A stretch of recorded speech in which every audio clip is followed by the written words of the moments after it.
dimmi tu perché...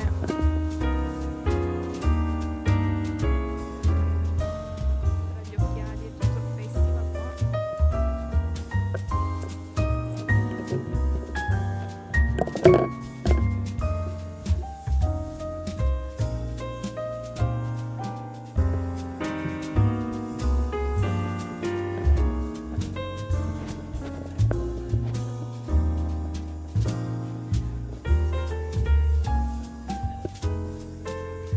Aspetta che rimetto gli occhiali, se no non so neanche come mi chiamo. Ok.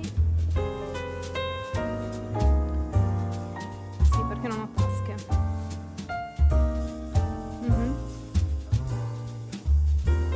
Qui? Dietro? Ma lo copro con la giacca?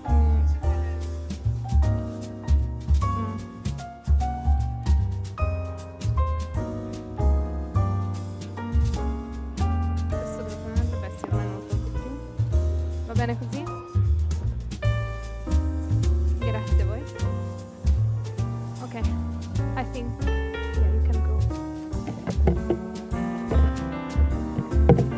E guarda, penso che uno sia arrivato adesso, in questo momento, che è Kaush, e mi manca ancora l'ultima, che non è arrivata nel frattempo.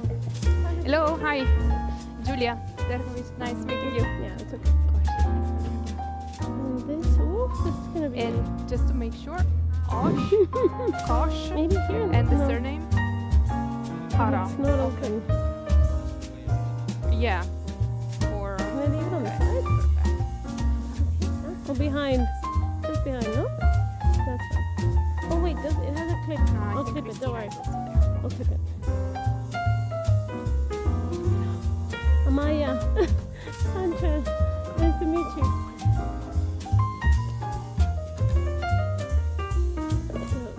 Thing about wearing a dress. Yeah. Let's hope it works.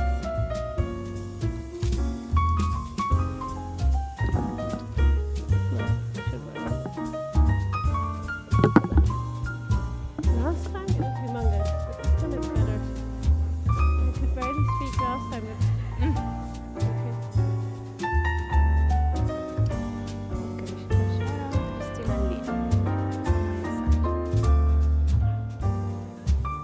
Yes. Yes, but there is an introduction before. And we are already late.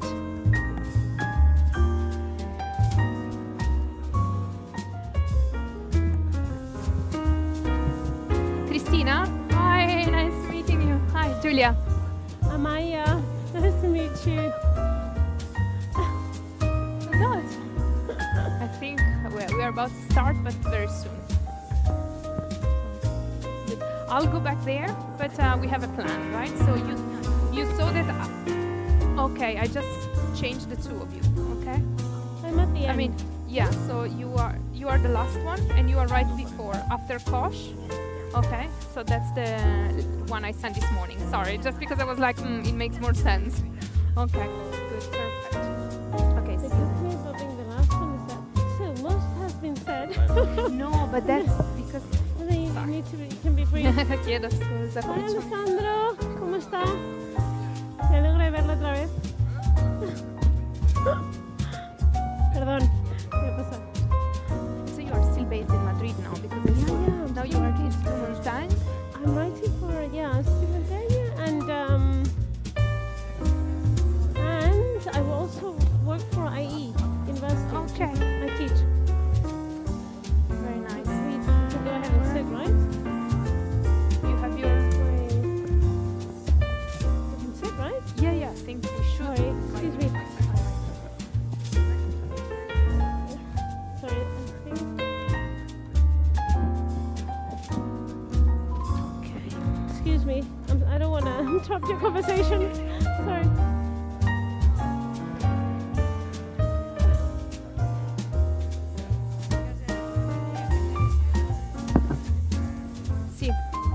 Di Kronos.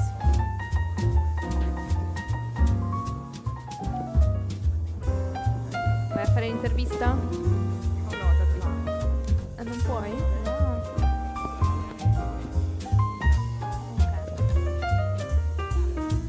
Ok. Meglio così, ti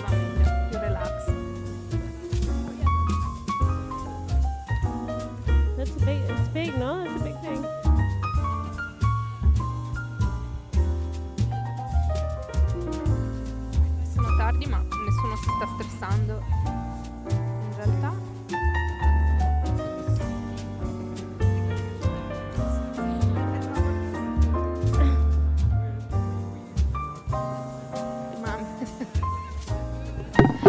Ormai il quarto d'ora è italiano, in accademia non ce l'hai più il quarto d'ora. No, scherzi, adesso deve iniziare puntuale, sennò gli studenti dopo 5 minuti cominciano a mandare le mail all'amministrazione dicendo il professore non è arrivato.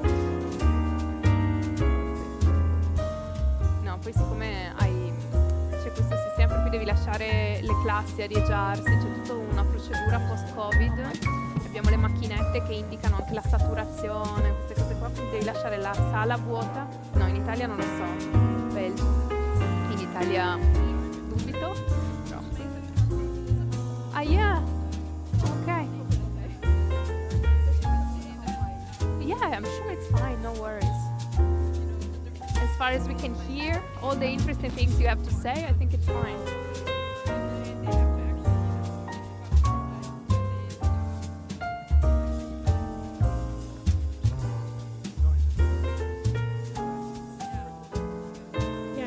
Deadlines are good to get things done.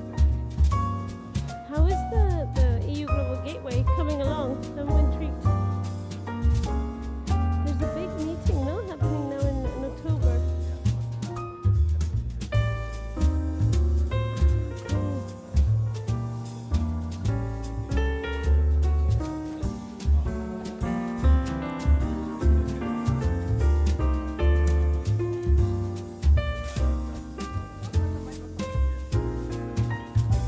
Mm. 2021, no? Things,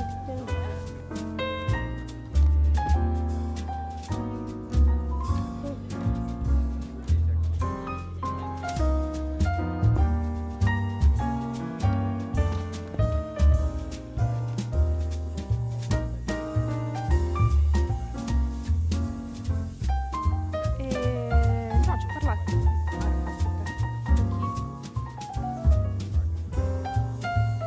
Ah, ok, Kosh. Io ci ho now we have parlato. to materialize it. Yeah. Kosh, Mara. Ok.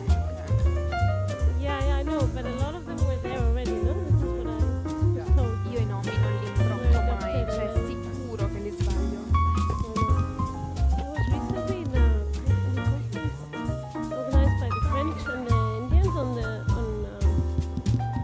Zealand Mediterranean, and they spoke a lot about IMEC. It was very interesting. Nice to meet you. Good afternoon, ladies and gentlemen. Welcome to this event. Benvenuti a tutti. Grazie per essere venuti. For the second time this year, 2025, we are addressing an area of paramount importance for the international community in a future perspective. With many components, not always easy to detect. Perhaps this is the reason why we're here. But where there is not yet, I think, a good understanding and knowledge about such a big area, such an important part of the world. We are going to discuss security today in a large context, not about enemies or confrontation, but rather looking at possible forms of cooperation, at cooperative security. And at the same time, we try to examine emerging and mutating challenges, as well as potential opportunities. The two things go together, to my mind. This event has been approved by the Science for Peace and Security Program, and a title that speaks by itself about our joint approach. Why is it interesting, I think? We see realities changing today at a much faster pace than in the past. And events shaping the environment well before the books describing them. As a matter of fact, at each passage, we wish to make another step to better understanding the issues, looking at them from new, different angles every time. We convene so today in a serious, informed conversation and in a measure of respect, as usual. We are persuaded that dialogue is a decisive factor in preventing crisis and putting together different aspects. This is why the Foundation embraces cooperative security, the third core task of the NATO concept, as may know some of you. It means what? Promoting partnerships based on some common principles with the purpose of projecting stability at 360 degrees. A two-way street with dialogue, practical cooperation, and consultation. In other words, aiming at reinforcing a peaceful and rules-based international order. These things are not distant concepts, but they are realities, especially when blended threats continue to erode the security of many actors in the region. And when these challenges need new forms of cooperation before the one existing one in Asia, to my modest opinion. The Indo-Pacific is relevant in so many ways, and development in this vast region, where the majority of the world population is living, can directly affect the Euro-Atlantic area. To our mind, it is clear, should be clear to everybody, I think, that in today's world we are all interconnected, and events taking place in a continent can easily affect other parts of the world. NATO is not here a primary actor, we know that, but in a general way, is the most important existing security provider. It has a 360 degrees security approach, and it counts 40 nations as partners beyond members of the alliance. We acknowledge here the partnership with Australia, Japan, New Zealand, Korea as being relevant, as dialogue and practical cooperation are going to contribute to regional stability in various ways, and more so in the future, we hope. It helps to avoid dangerous escalations, promoting confidence and joint projects. In this respect, the NATO Defense College has a natural role in terms of education and training, and the Foundation complements its action in a meaningful, agile action.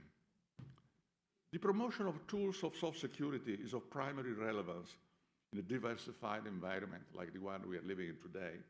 Secure trade routes, stable supply chains, resilient infrastructures, freedom of navigation come first in my list, while at the same time resisting to cyber threats, hybrid measures, and other challenges. Ladies and gentlemen, we have an interesting program, I hope, and I thank the moderators and the speakers for having accepted our invitation here in Rome. They come from different angles in terms of knowledge and also of geography. Some of them are also personal friends, and they have the best available expertise on the subject to be discussed.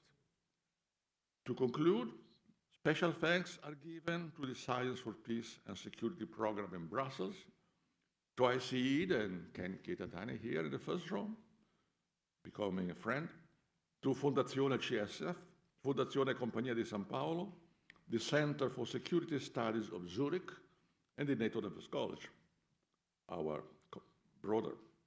My thanks go as well to our media partners, I saw somebody in the room, and to the staff of the Foundation, to the young boys and girls working with us for their enthusiasm and their hard work. And I thank you for the attention. Grazie per l'attenzione. I hope we have an interesting afternoon. Grazie.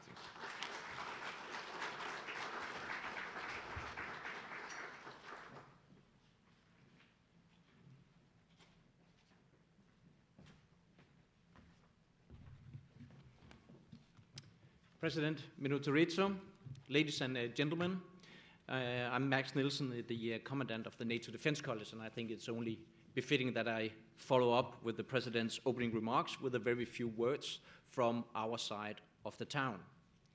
As was already introduced, the Indo-Pacific is emerging as the epicenter of the 21st century geopolitics. A vast and dynamic region, home of over half the world's population, and a significant share of global economic growth.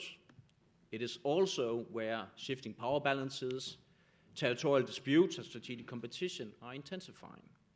For NATO, traditionally focused on the Euro-Atlantic area, the question is not whether it has a role in the Indo-Pacific area, it's rather what form that role should take. The Indo-Pacific is marked by several key trends that impact Euro-Atlantic security. First, the rapid military modernization of regional actors, particularly China, has introduced new challenges to stability. Second, vital sea lanes that connect European and North American economies to global markets run through this region, making security there an economic interest for NATO members. And third, our closest partners, Australia, Japan, South Korea, and New Zealand, are increasingly concerned about their security environment and seek deeper cooperation with NATO. At the 2022 and 2023 summits, NATO recognized the developments in the Indo-Pacific have direct consequences for the Euro-Atlantic security, and the alliance engagement in the region must therefore be proactive, carefully calibrated, and rooted in partnership. NATO's engagement in the Indo-Pacific focuses on three core areas, as I said: partnership, resilience, and upholding a rule-based order, as you just heard from the President. NATO's Indo-Pacific partners bring valuable perspectives and capabilities that complement those of the alliance. These nations are not looking for NATO military deployments, but rather strategic dialogue, intelligence sharing, and cooperation on cyber defense, space, and hybrid threats. Establishing structured mechanisms for joint exercises, interoperability, and technology sharing would reinforce deterrence and crisis management capability across both regions. At the NATO Defense College, we have engagement as one of our main tasks, which include course members and visiting fellows from those partner nations, as well as off-site activities like the Conference of Commandants, Kiev Week, Gulf Week, etc. The threats NATO faces in the Euro-Atlantic are increasingly mirrored in the Indo-Pacific. Disinformation campaigns, cyber attacks, and economic coercion are used to weaken democracy and disrupt alliances. NATO can play a critical role in sharing best practices on resilience building, cybersecurity frameworks, and countering hybrid threats. Additionally, cooperation on critical infrastructure such as undersea cables and energy supply chains could enhance collective security, again, across both theaters. NATO is not a Pacific military alliance, but as an alliance of democracies committed to upholding international law, NATO can contribute by supporting freedom of navigation, condemning economic coercion, and reinforcing existing institutions. If instability in the Indo-Pacific threatens NATO's core interests, the alliance should be prepared to offer diplomatic, technological, and, if necessary, logistical support to like-minded partners. In closing, the Indo-Pacific is not NATO's primary theater, but it cannot be ignored. By deepening partnerships, enhancing resilience, and championing a rules-based order, NATO can play a constructive role in regional stability, while safeguarding its own interest. In an era of global competition, security is no longer confined by one geography. NATO's engagement in the Indo-Pacific is not a distraction, it is a strategic necessity. With these words, thank you so much.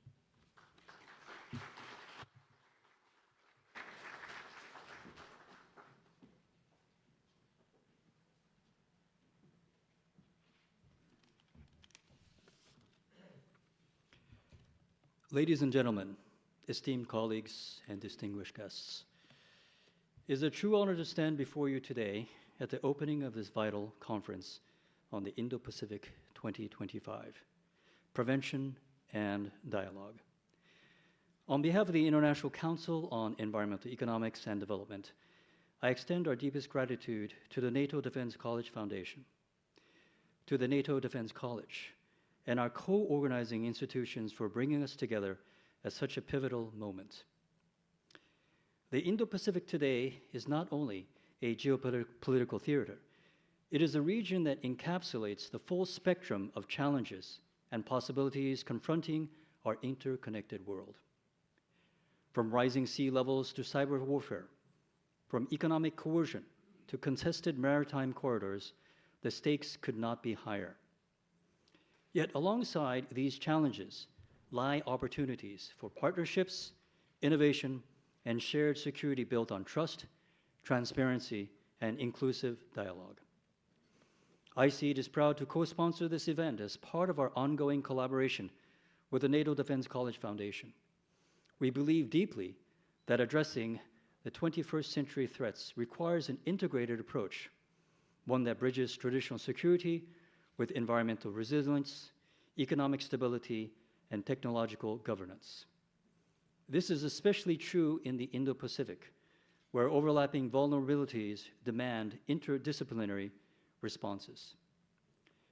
Let me briefly underscore 3 areas where we see this integration as essential. First, economic insecurity. Environmental insecurity. Climate change is no longer a distant horizon. It is a present disruptor of livelihoods, migration patterns, and regional stability. Rising sea levels, extreme weather, and resource stress are increasingly shaping national security agendas. Prevention in this context means investing not only in defense, but in sustainability, disaster preparedness, and resilient infrastructure. Second, hybrid threats and disinformation. The Indo-Pacific has become a theater of influence operations, cyber incursions, and gray zone tactics. Combating these require more than technological tools. It demands coordinated education, media literacy, and a shared normative framework that protects democratic integrity. And third, inclusive economic development. Inequality, both within and between nations, continues to fuel instability. If we are to build durable peace, we must ensure that the benefits of connectivity, innovation, and growth are shared broadly. Regional partnerships must be structured to include not only major powers, but also small island states, indigenous communities, and emerging economies whose voices are too often sidelined. This conference provides a valuable opportunity to take a step forward, not simply in analysis, but in relationship building. The work of prevention begins here, in dialogue rooted in mutual respect and a shared recognition that no single actor, no single nation can navigate these complexities alone. Let us make the most of these 2 days. Let us bring bold ideas, open hearts, and a willingness to listen across disciplines and borders. The future of the Indo-Pacific, and indeed our common future, depends on it. Thank you for your kind attention.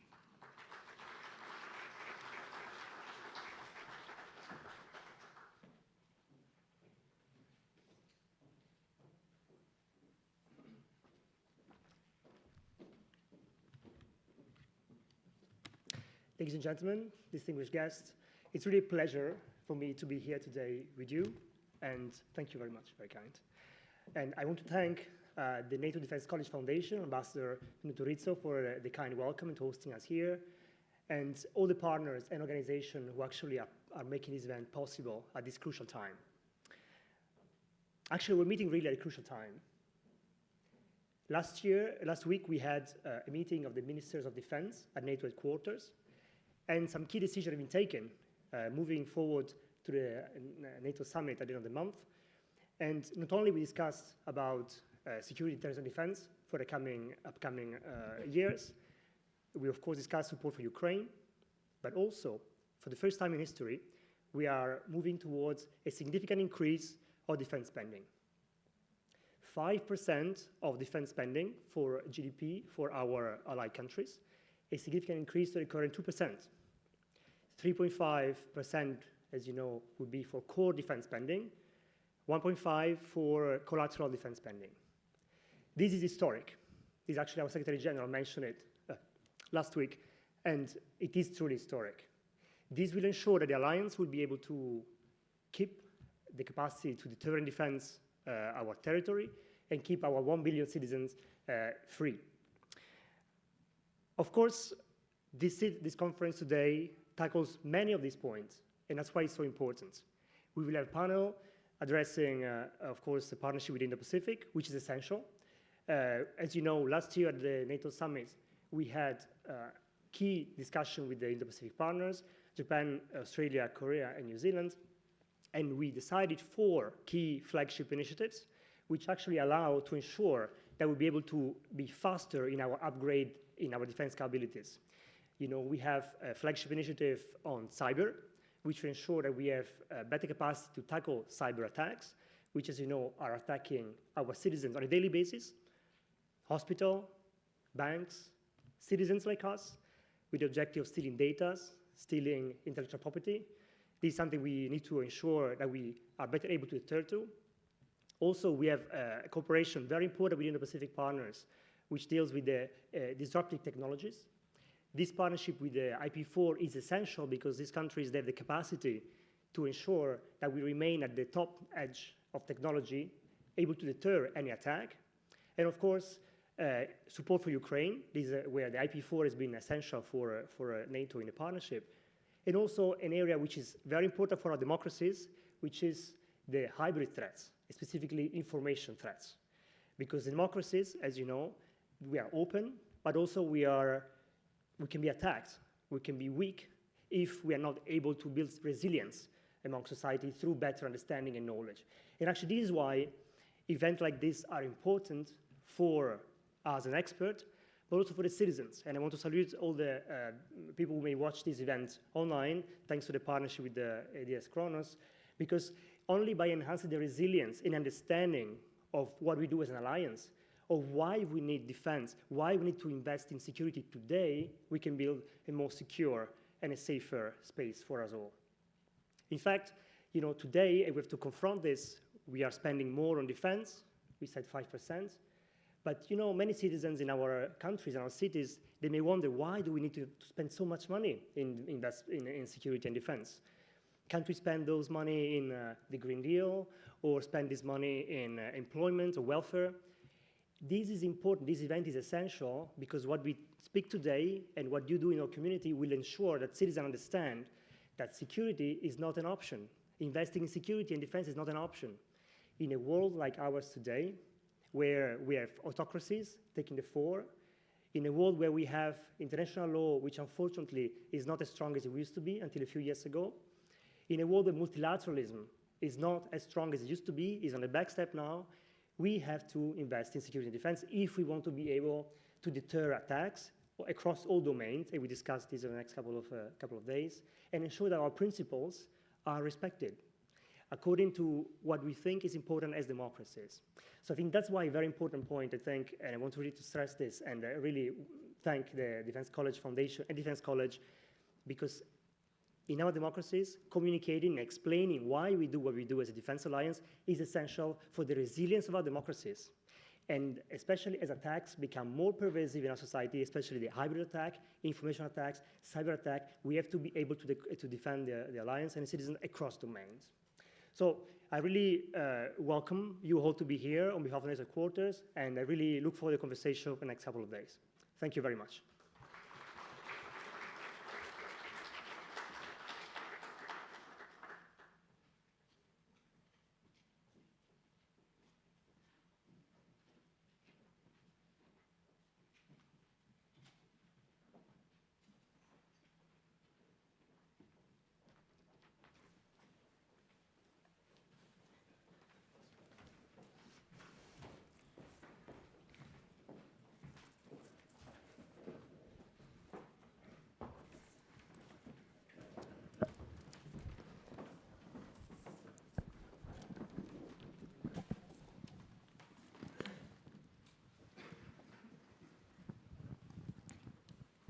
So good afternoon, everyone. My name is Julia Terkovic. I'm the Deputy Director of the Center for Security Diplomacy and Strategy. We are based in Brussels, and I have today the great pleasure of moderating the first panel of this conference. And you might have heard in the great introductory remarks the reason why we need to focus on the Indo-Pacific. And indeed, in the past years in Europe, discussions about why should we care about the Indo-Pacific, really emerge in Europe. And you heard the different reasons why we need to care about the Indo-Pacific, right? We need to care mainly for different types of security reasons. Can be economic security, we heard environmental security, can be more traditional security, less traditional security, cyber, and so on. And I think we are now at the stage where we all agreed that the Indo-Pacific region is important, that it's important to invest in the partnership with our partners in the region. Now, it's time also to discuss how to continue this partnership, how to engage with this region.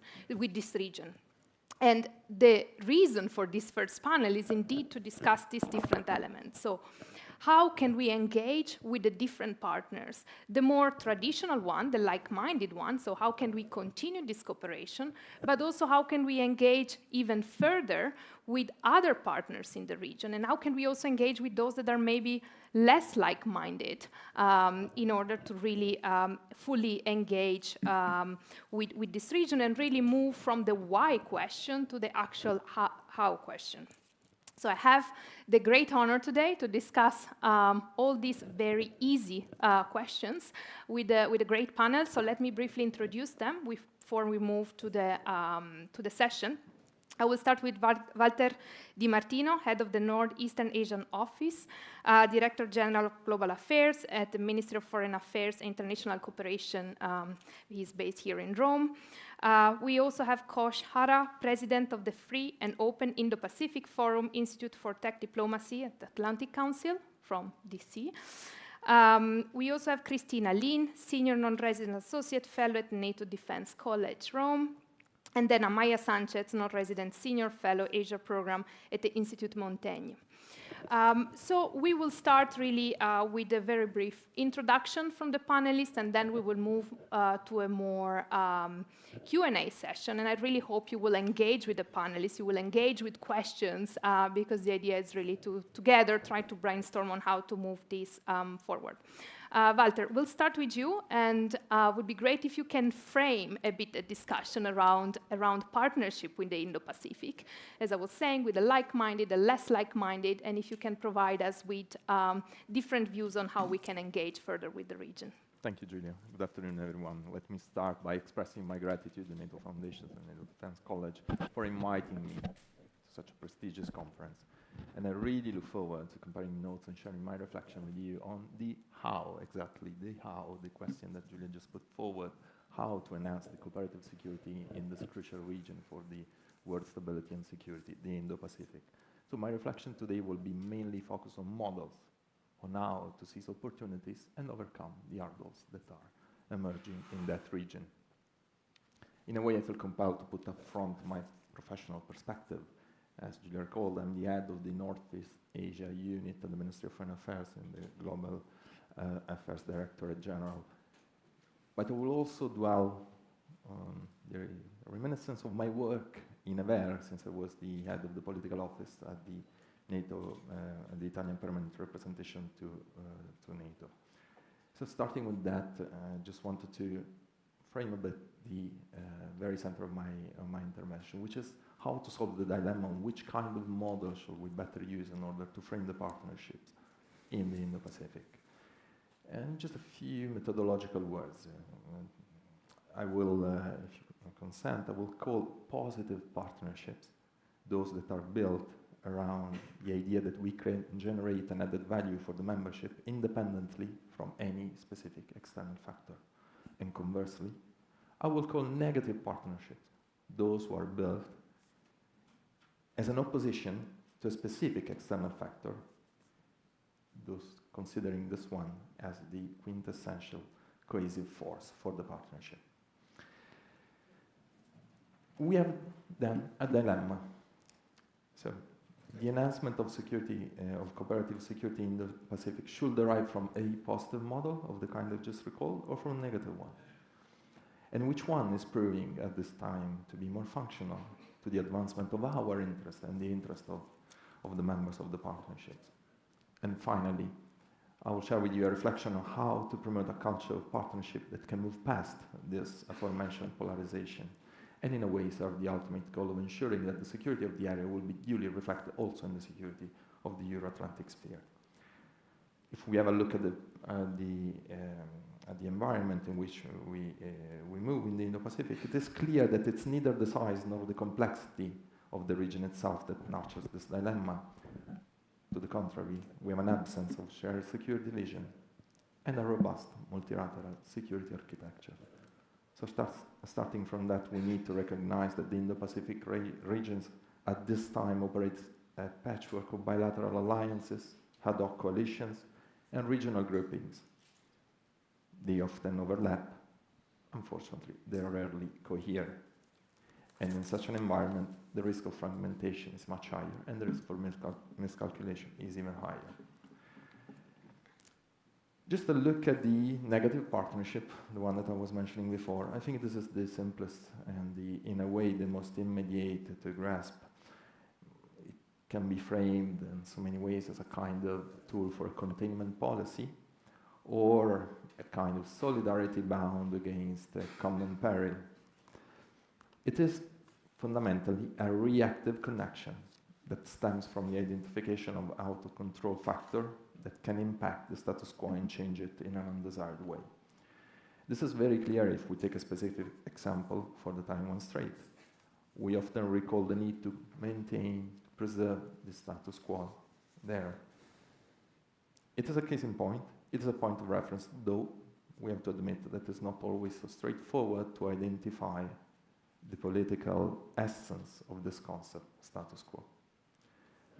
If we continue to analyze this negative partnership model, we need to recognize also the fact that it's built around the idea that there is a non-desirability of any other possible models. So we need to preserve the staticity of the situation as it is. And this helps in not generating any kind of competition within the members of the becoming partnership. But we cannot forget the disadvantages of the model, especially one. It really depends, its activation and its capacity to stand the test of time depends on the effective translation of the risk against which the partners federate.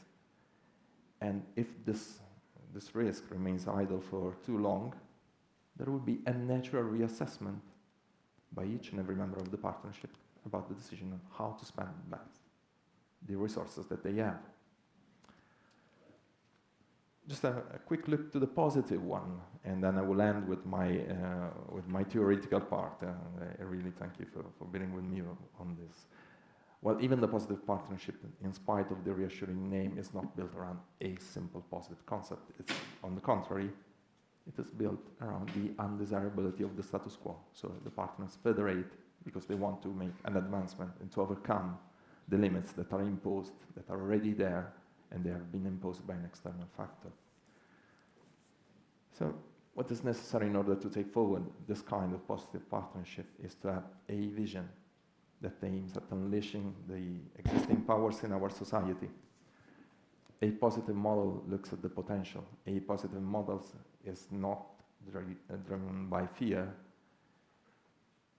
It's not definitely a coalition of the willing. It's something more. It's a project on which its members embark to move past their individual positioning on the global scene.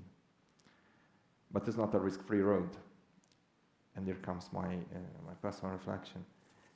It's the cohesion within any positive partnership that is at risk because it's a function of the fact that its members can really impact on the capacity of the group as such to move forward.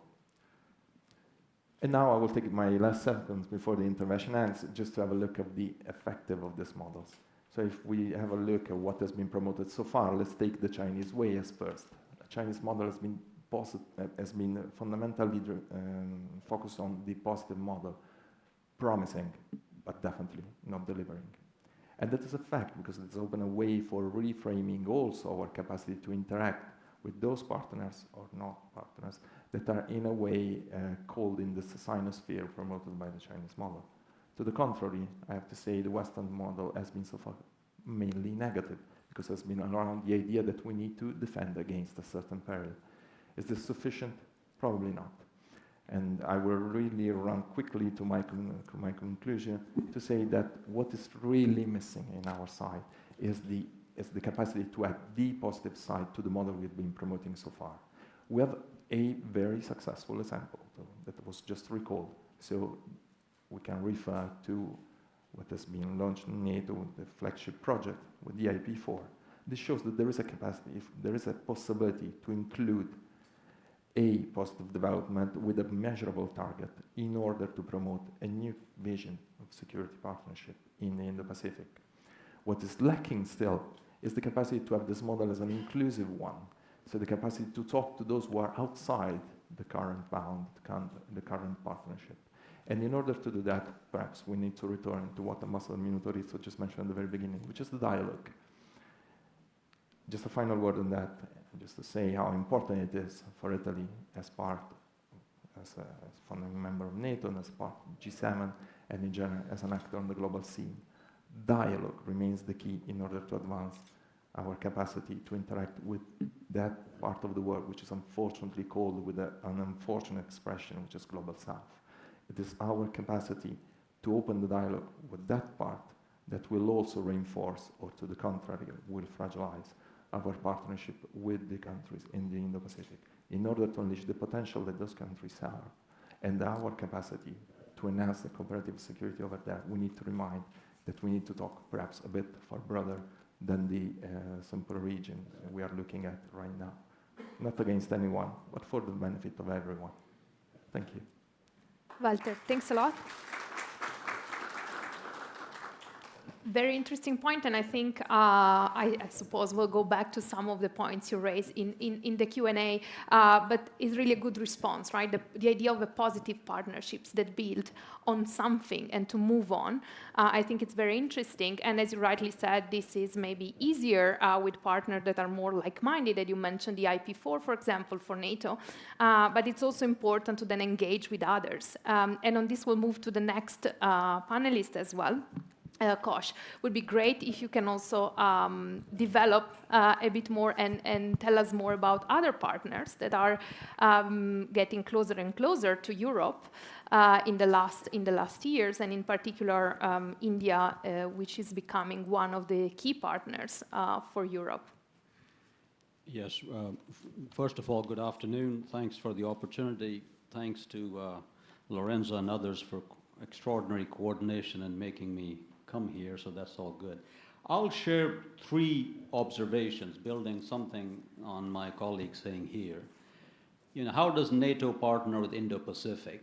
The biggest hurdle is the understanding and acceptance of the idea of collective security. It is well-intentioned and well-entrenched in Europe. It is almost a knee-jerk allergic reaction when you talk in the Indo-Pacific region. So you have to sort of overcome that particular issue. And in that end, the 3 things I'm going to talk about is what people say, what are the pronouncements of people, politicians largely, and what exactly is going on, in the more practicing side of things. So, of course, most things in Indo-Pacific, especially Quad, the sort of Indo-Pacific Quad, it is defined more by what it is not. If you ever dare to say Quad, maybe a loose security coalition. No, dare not. We're about humanitarian. We do sort of anti-maritime exercises. We go out and help on when there's a typhoon. So, but if you look at it, you are seeing a lot more trilateral coordination and with collective coordination, whether it be US, Japan, South Korea, US, Japan, Philippines, US, Japan, Philippines, and Australia. And if you saw under President Biden's tenure, there was a lot of defense compacts either renewed, strengthened, or entered into unilaterally in Indo-Pacific area, everything from South Korea down Papua New Guinea down to Australia and New Zealand. So that also raises a fascinating question that, and then you see the Malabar exercises, so I'm not going to give you the Indian perspective. You have an Indian gentleman who's going to talk after that. They'll provide the Indian perspective. So a lot more is going on in the coordinating side, even to some degree interoperability side, but dare not call it collective security because we are allergic to collective security within the region a little bit.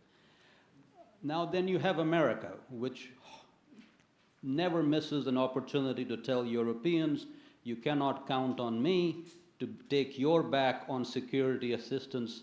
You got to do collective. 5% is a fantastic. Nobody would have thought about it just last year. Now you're talking 5%.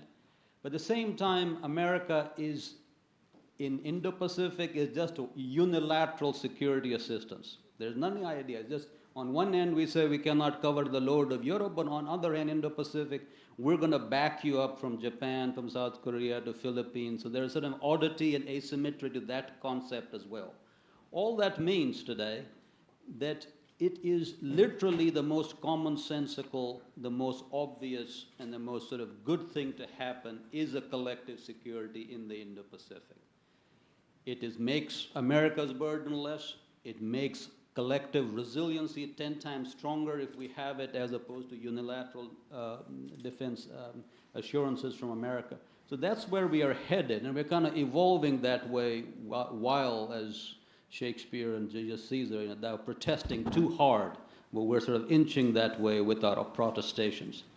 Now, when you go down that road, one of the important thing that comes up, which is another odd issue of strategic autonomy. So I would not join collective security because it somehow dampens my strategic autonomy. My Indian colleagues can talk about it. This is the first thing that an Indian would say, that I know, or even to ASEAN to some degree.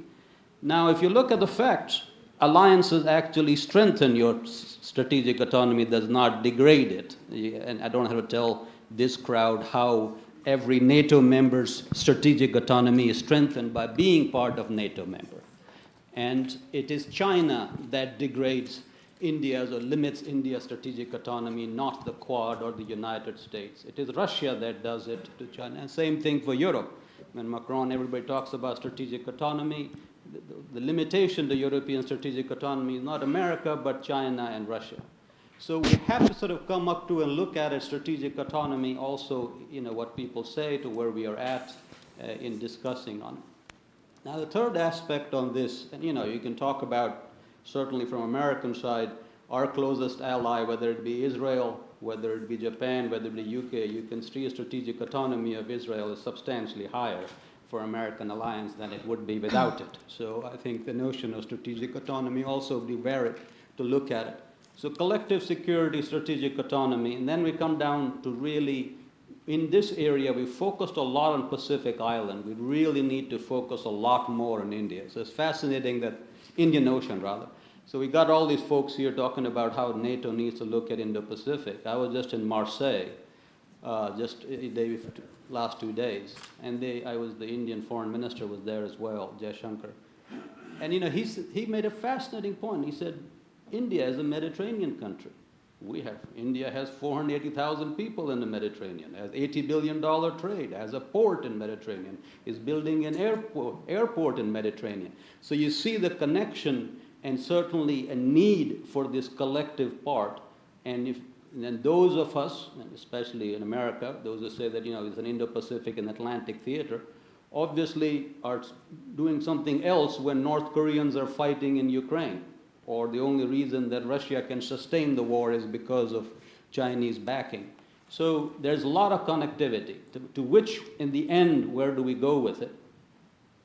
The notion of collective security, at least by those of us who have the NATO experience, need to be made much more forcefully and much more clearly in the Indo-Pacific. The benefits of collective security really needs to be discussed much more openly than sort of, in a surreptitious manners and other different way. And we need to achieve it. Now, I don't think that's achieved by expanding NATO to the Indo-Pacific. Probably will end up into an Indo-Pacific Treaty Organization, an IPTO of sorts, which may very well learn and partner from the NATO experience. But the notion of having NATO expanding, it fulfills every conspiracy theorist in ASEAN and India that, oh my, look, NATO is coming all the way to the Indo-Pacific. And so it feeds into this whole sort of shebang. But that doesn't preclude from working strongly with the 4 countries that I mentioned. I think it's fantastic. NATO certainly look at it. And the last point is, here we're largely talking NATO in military and Air Force. Indo-Pacific is largely a naval domain. So we've got a different set of issues that come with that. It would be useful to talk more. My time's up. Thank you very much. Thank you.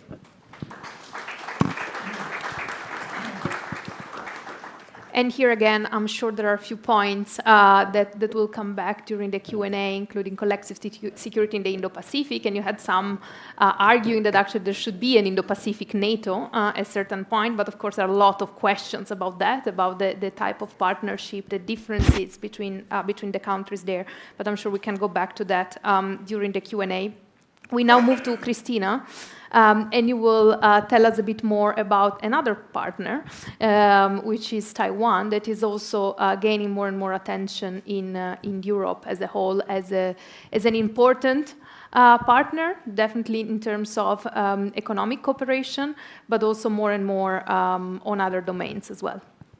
Okay, thank you. Well, good afternoon, everyone. First of all, I'd like to thank Ambassador Motorizzo and NTC Foundation for inviting me to the conference. It's really an honor to be here. I've been asked to speak on NATO's evolving approach towards the Indo-Pacific and of course, Taiwan. So my remarks will be divided into 3 parts. I will first provide a brief synopsis of NATO's engagement in the region and how China and Taiwan have increasingly gained prominence in NATO's regional strategy.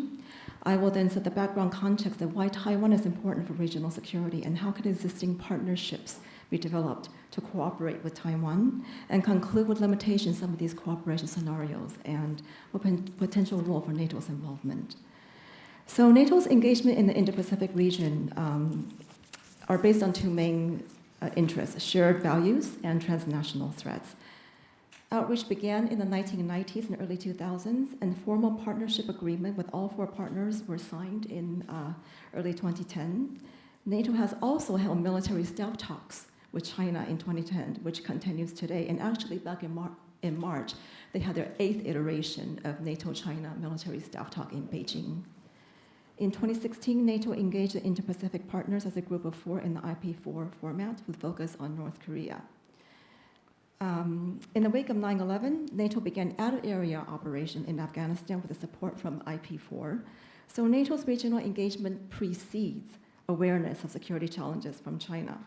Cooperative security areas have included counterterrorism, anti-piracy, maritime security, cyber defense. The first time NATO mentioned China was in 2019, and in 2022, NATO's strategic doctrine mentioned how developments in the Indo-Pacific can affect Euro-Atlantic security. And that same year, IP4 heads of state, which is unprecedented, attended NATO summit for the first time, followed by subsequent attendance in 2023 and 2024, including the 2024 NATO Defense Ministerial. What brought this about was mainly increasing China-Russia alignment on Iran, Ukraine, and other issues, and the sudden prominence of Taiwan's semiconductor sector during the COVID pandemic. So against this backdrop, I want to focus on Taiwan as a potential NATO technology partner in the Indo-Pacific and why it is important for regional security. Well, there are 3 main reasons why Taiwan is important. First of all, it's part of the first island chain and it's important for Japan's sea lines of communication. It is a chip manufacturing powerhouse, and it is also a thriving democracy with shared values. And this is very important with NATO as as a value-based alliance, but it gets very little mention about Taiwan. On the first point of its geostrategic significance, the first island chain extending from Japan to Indonesia is important to the US as a line of defense and strategic barrier for deterring China's military activities. But of course, China views this as an encirclement strategy by the US and its allies.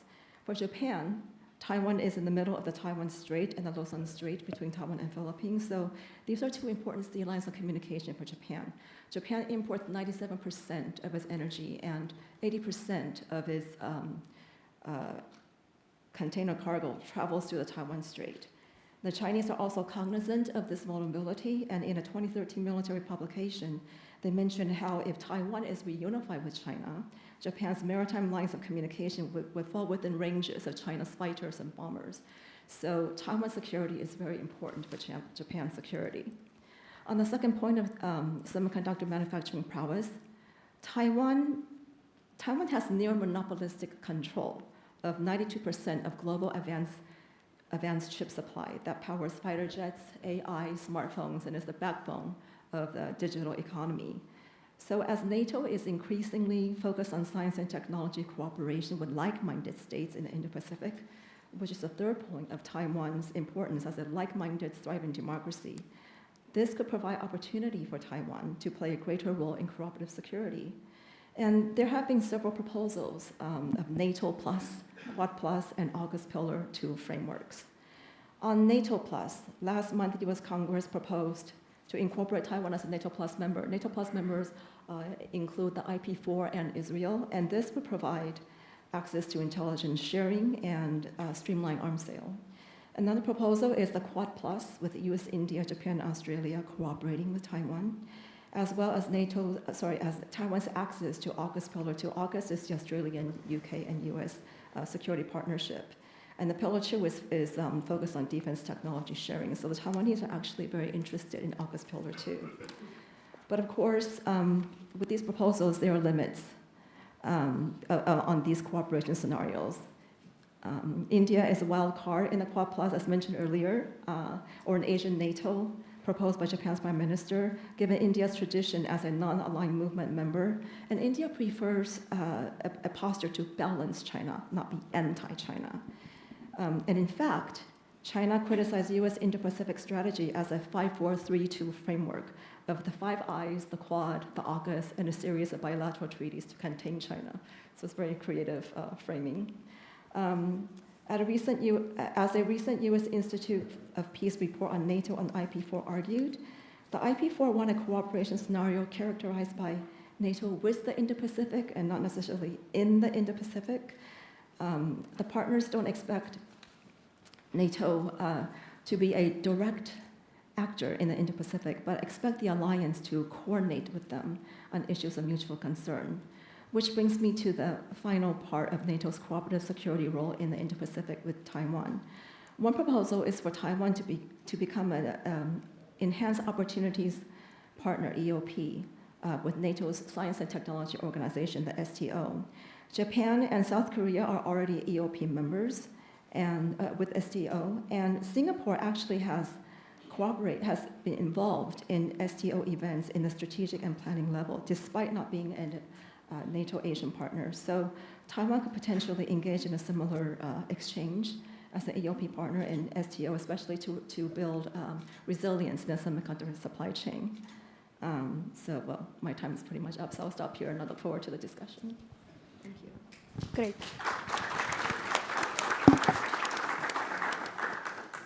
Thank you, Christina, and very good points about the technology, which is indeed one of the areas where we can move forward with the cooperation with several countries in the region, not only the most like-minded one, but maybe others as well. Let's move now to Amaya. We'll try to also provide a slightly different perspective and also build beyond the element of more traditional security that we have been discussing so far, but also providing a broader overview on how we can move forward with this cooperation. Thank you, Julia, and thank you, the NATO Defense College Foundation, for having me. It's a pleasure to be back. I wanted to sort of give a bird's eye view, if you will. So my task today was, that's better. My task today was to give a sort of pathways to conflict prevention in the Indo-Pacific. So I thought if we want to talk about conflict prevention, we should highlight sources of conflict. Then I realized that's pretty much what everyone is going to be talking about. So I'll just give 2 points and a sort of underlying framework of how I see the region. My first point is that there is clearly a trust deficit between the global and regional powers in the region, but also among regional actors. And this is really important. We're not just thinking, US, China, but also obviously India, China, China, Japan, China, South Korea, Australia, China, you name it. I think that's really a crucial point against, as Cor was mentioning, the absence of any kind of regional collective security arrangement. In fact, the word alliance in itself, I think, is highly problematic in an Asian context. My second point has to do with the fact of how the region, the approach within the region, but also from external actors, including the US, has gone from, let's say, going from a more of a dialogue perspective in engagement, thinking of, for example, Obama's pivot to Asia, then shifting to Trump 1.0, Biden deterrence, And I think we're pretty much approaching a sort of preemption approach, which is pretty scary, especially if there were to be accidental escalations because of particular regional crisis. So that's sort of the overarching perspective. The hotspots remain pretty much the same in the region. I did want to highlight the India-China border and currently the India-Pakistan-China triangle. I think that's something we should definitely keep in mind, plus the China-Russia alliance because of its relevance just generally. Now, it's easy to pinpoint the tensions and sources. I'm going to try and at least give 3 ideas on potential sources of conflict prevention. In my view, the way I see the US and China, they're both, in a way, trying to establish the rules of the game in the Indo-Pacific and how we should manage competition there. So we should at least attempt to have some rules in place related to issues of nuclear deterrence, for sure. But not only, China should be part of any future treaty on arms race limitations, for example. And I'm not sure the current existing agencies or institutions are actually valid. I'm not sure the ASEAN Regional Forum is valid, or even the EAS and ADMM plus. So we could perhaps think of out-of-the-box arrangements, 1.5, 2.0 track dialogues on the side of the Shangri-La dialogue, for example. That's one idea. But security, as you're pointing out, Julia, indeed is not just about hard security, traditional security, but also about soft security. There should be, sorry, I forgot to mention also, some kind of an agreement on how to approach military application of artificial intelligence. That's also a key point, and I know we'll discuss a lot of this when we come to hybrid and other kind of technologies embedded in defense, but also soft security. I think we often tend to undermine this, but I see it as an entry point, and not just an entry point, it's an incredibly important risk and priority for a lot of the countries in the region. Let's think of the littoral, especially island nation states in the region that are dealing with climate change issues, that are dealing with disasters, both man-made and also humanitarian issues, for example. I was thinking of health, livelihoods, even financial stability. So a lot of these can be taken into account, and I think that's also a leeway that we could use, not just hard security. We tend to overestimate that too. My second point has to do with the actual regional middle powers in the region. They have a lot of joint interests.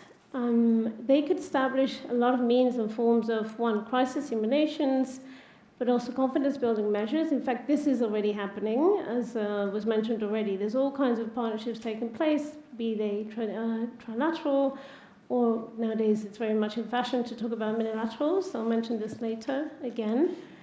But I see, for example, the maritime domain as a domain that's, well, it's very vast. We can think of maritime security. We can also think of maritime safety.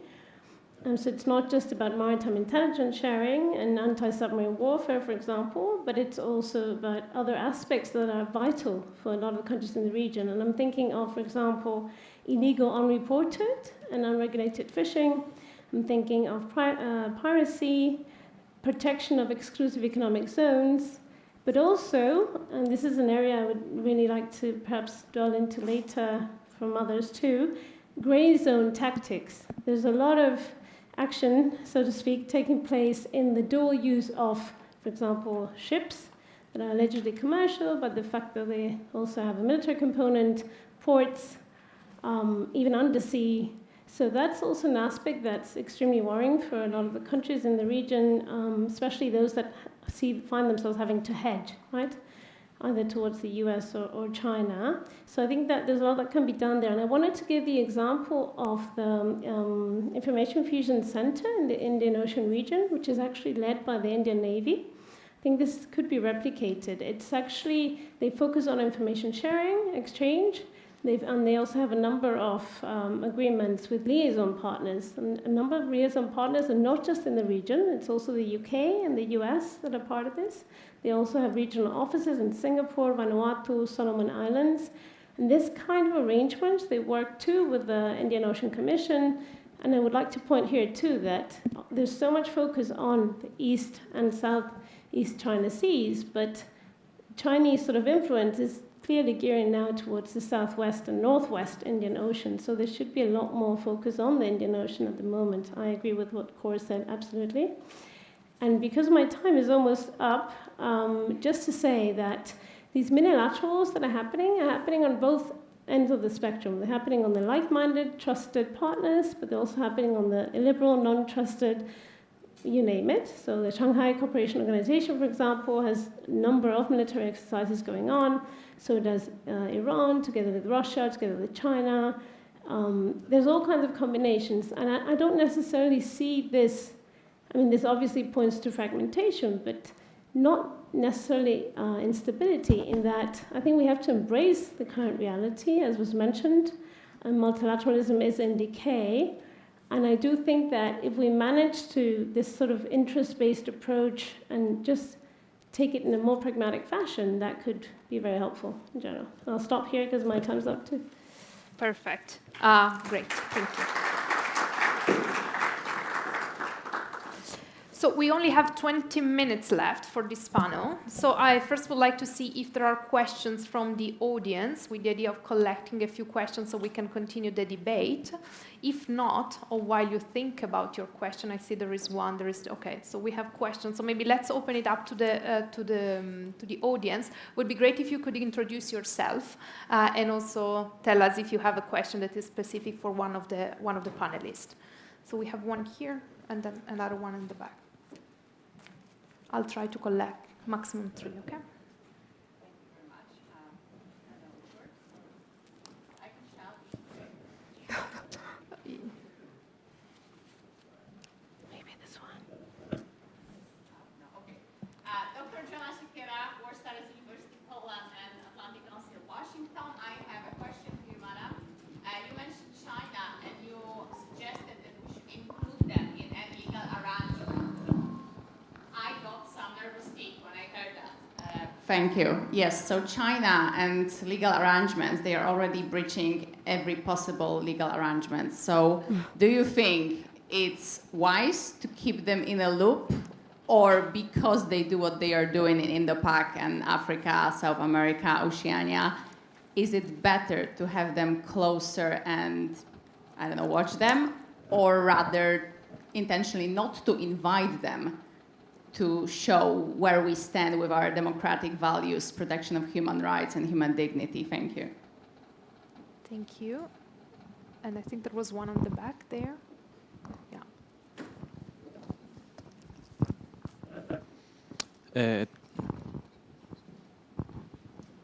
Does it work? No.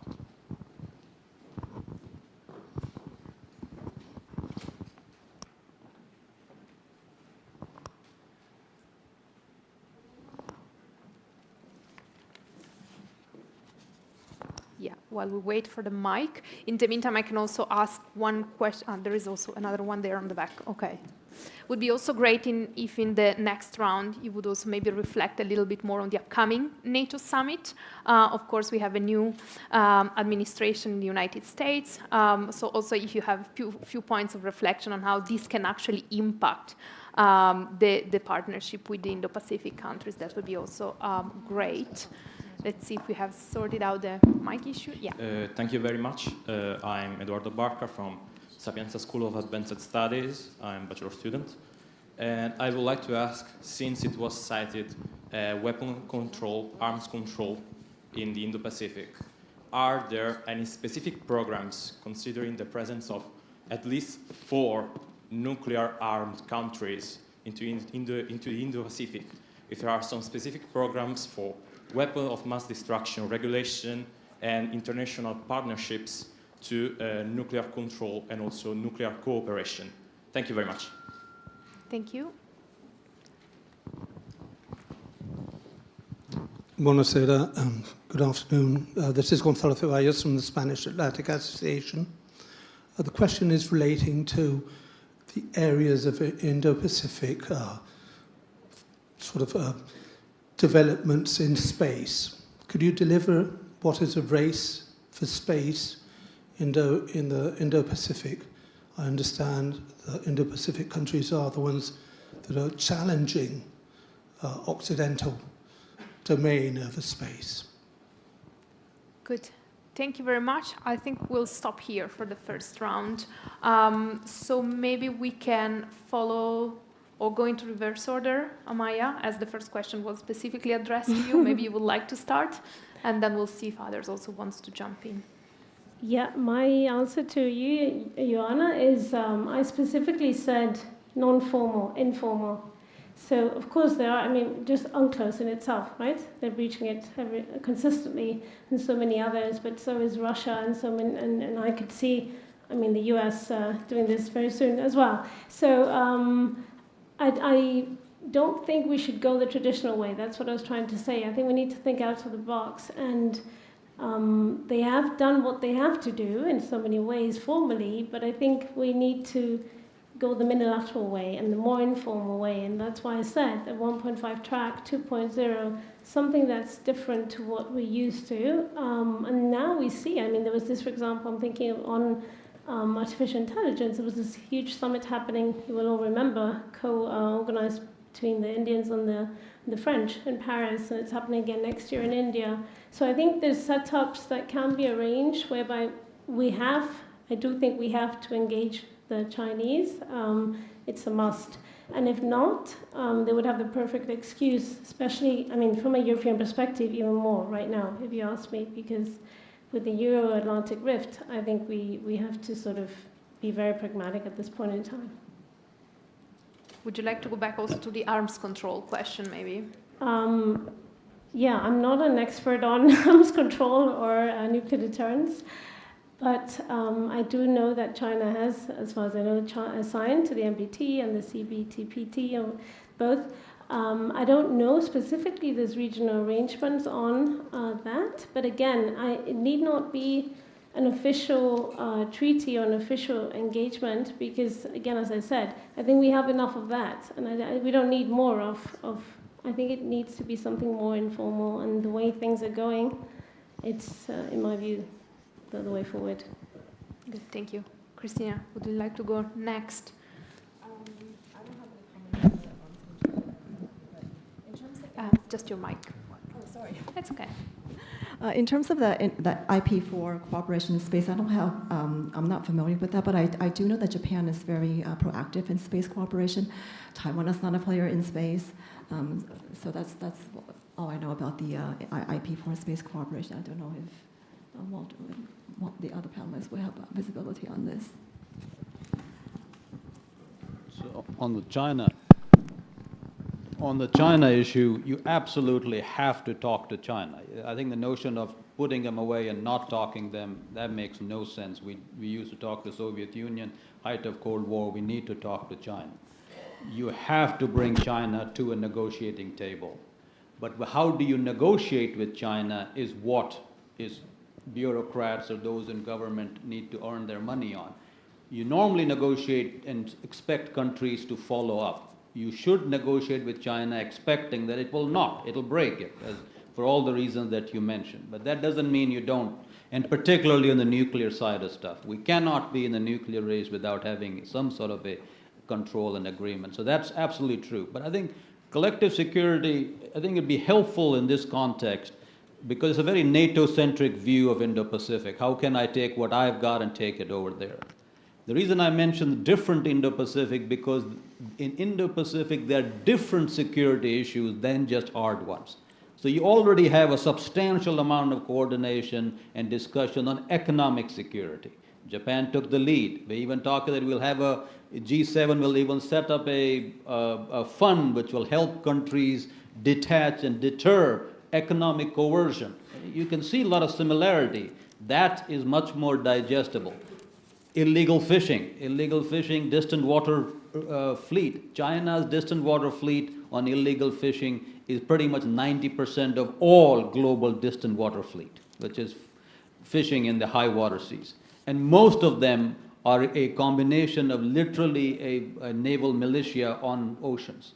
So I think agreeing on that and how to work on this system, you'll find a lot more. So all those people are so hesitant on collective security will be jumping in, and they do all of this stuff all the time. So I think so you talk in those frame, and that is how the Indo-Pacific collective security will come, not just looking purely on kinetic. That's why it cannot be a NATO extension, got to be ground up.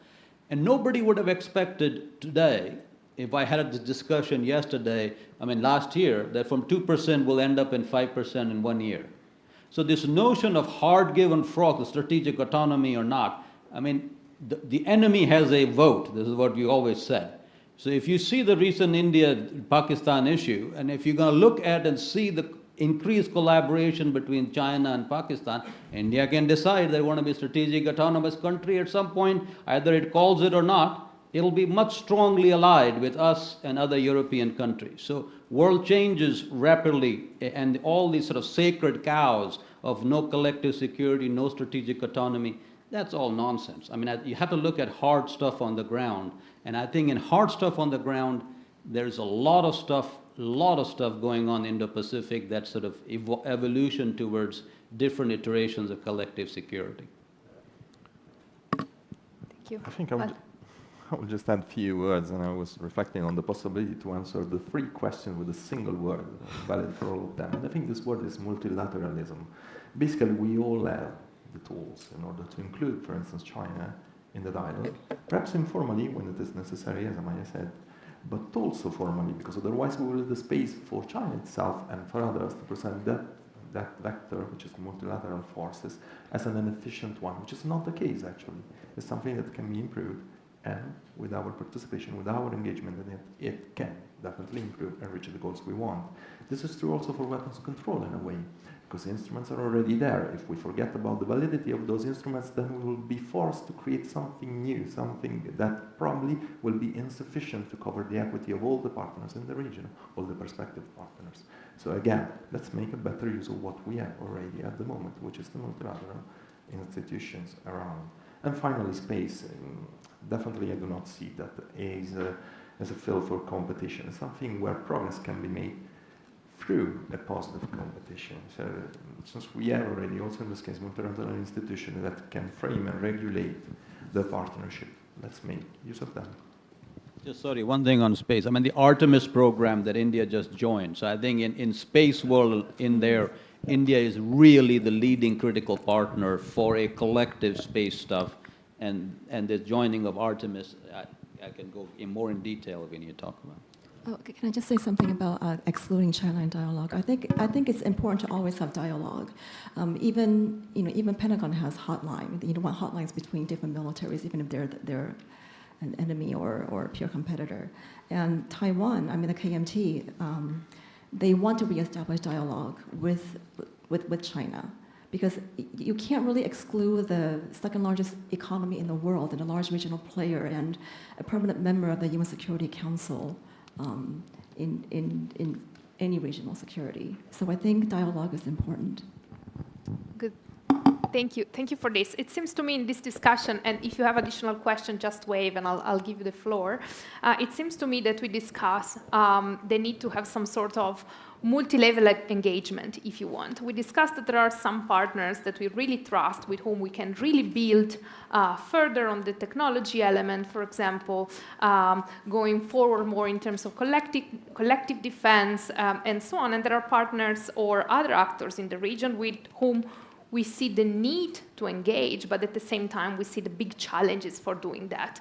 And we should also remember the element of time. There are times for different things. Maybe sometimes it's not time to engage in dialogue or push for certain types of dialogue because simply your counterpart is not ready. There are times where you need to further invest on the partners that are maybe closer to you. And on this, I would like to go back to my previous question, which is the upcoming NATO summit in The Hague at the end of the month was mentioned before.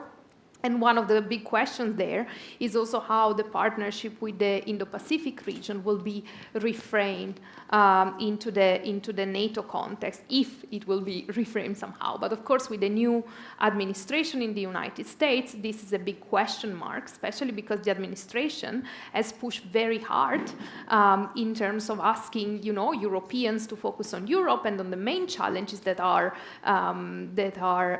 challenging the Europe theater together if you want, and at the same time asking the Indo-Pacific countries and the main partners there, being Japan, being South Korea, to then take care of their own region. So we are confronted with this challenge, right, where we have our main security provider, being the United States, asking us to focus on our respective region, which goes a bit against everything we've been discussing so far, which is how can we further cooperate. So the question I have for you is basically, do you see a way in which we can try to reconcile these two challenges? So on the one hand, the need to focus on our own region and protect our own region, and at the same time preserve the cooperation, at least with the like-minded partners that can be, as we discussed so far, be useful also for us in terms of further developing the technologies, for example, or helping us in moving towards a more positive model of cooperation, right? Because together we have the resources to propose something that is more positive towards also countries that are maybe a bit far from us, but with whom we need to engage. So maybe just, there are two more questions. Okay, maybe just if we can focus on this briefly in the final round. So your expectations from the NATO summit, and then I collect two more, and then we'll need to wrap it up. I think one is, yeah.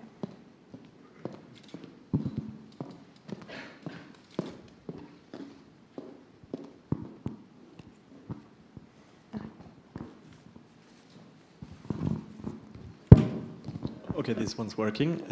Hello, my name is Fabian Müller. I'm with the German Embassy here in Rome. And I was wondering, against the backdrop of a proliferation of economic corridors in the last 10 years or so, if you look at the CPEC with China and Pakistan cooperating, and the port in Gwadar, the new IMEC cooperation, including the Mediterranean area, also the more famous Belt and Road Initiative, what potential for spillover do you see with these economic corridors into security fields, into security cooperation, security assistance, and how could the interplay of these corridors affect the regional dynamics? I think it's a rather general question, but I think there are particularly two panelists that have either published on this or spoken on it extensively, with Ms. Sanchez-Caicedo and Mr. Sorry, I was butchering the pronunciation. Thank you very much. I think that's the question for now. Thank you. Very clear. And I see one also there on the back, on the very back.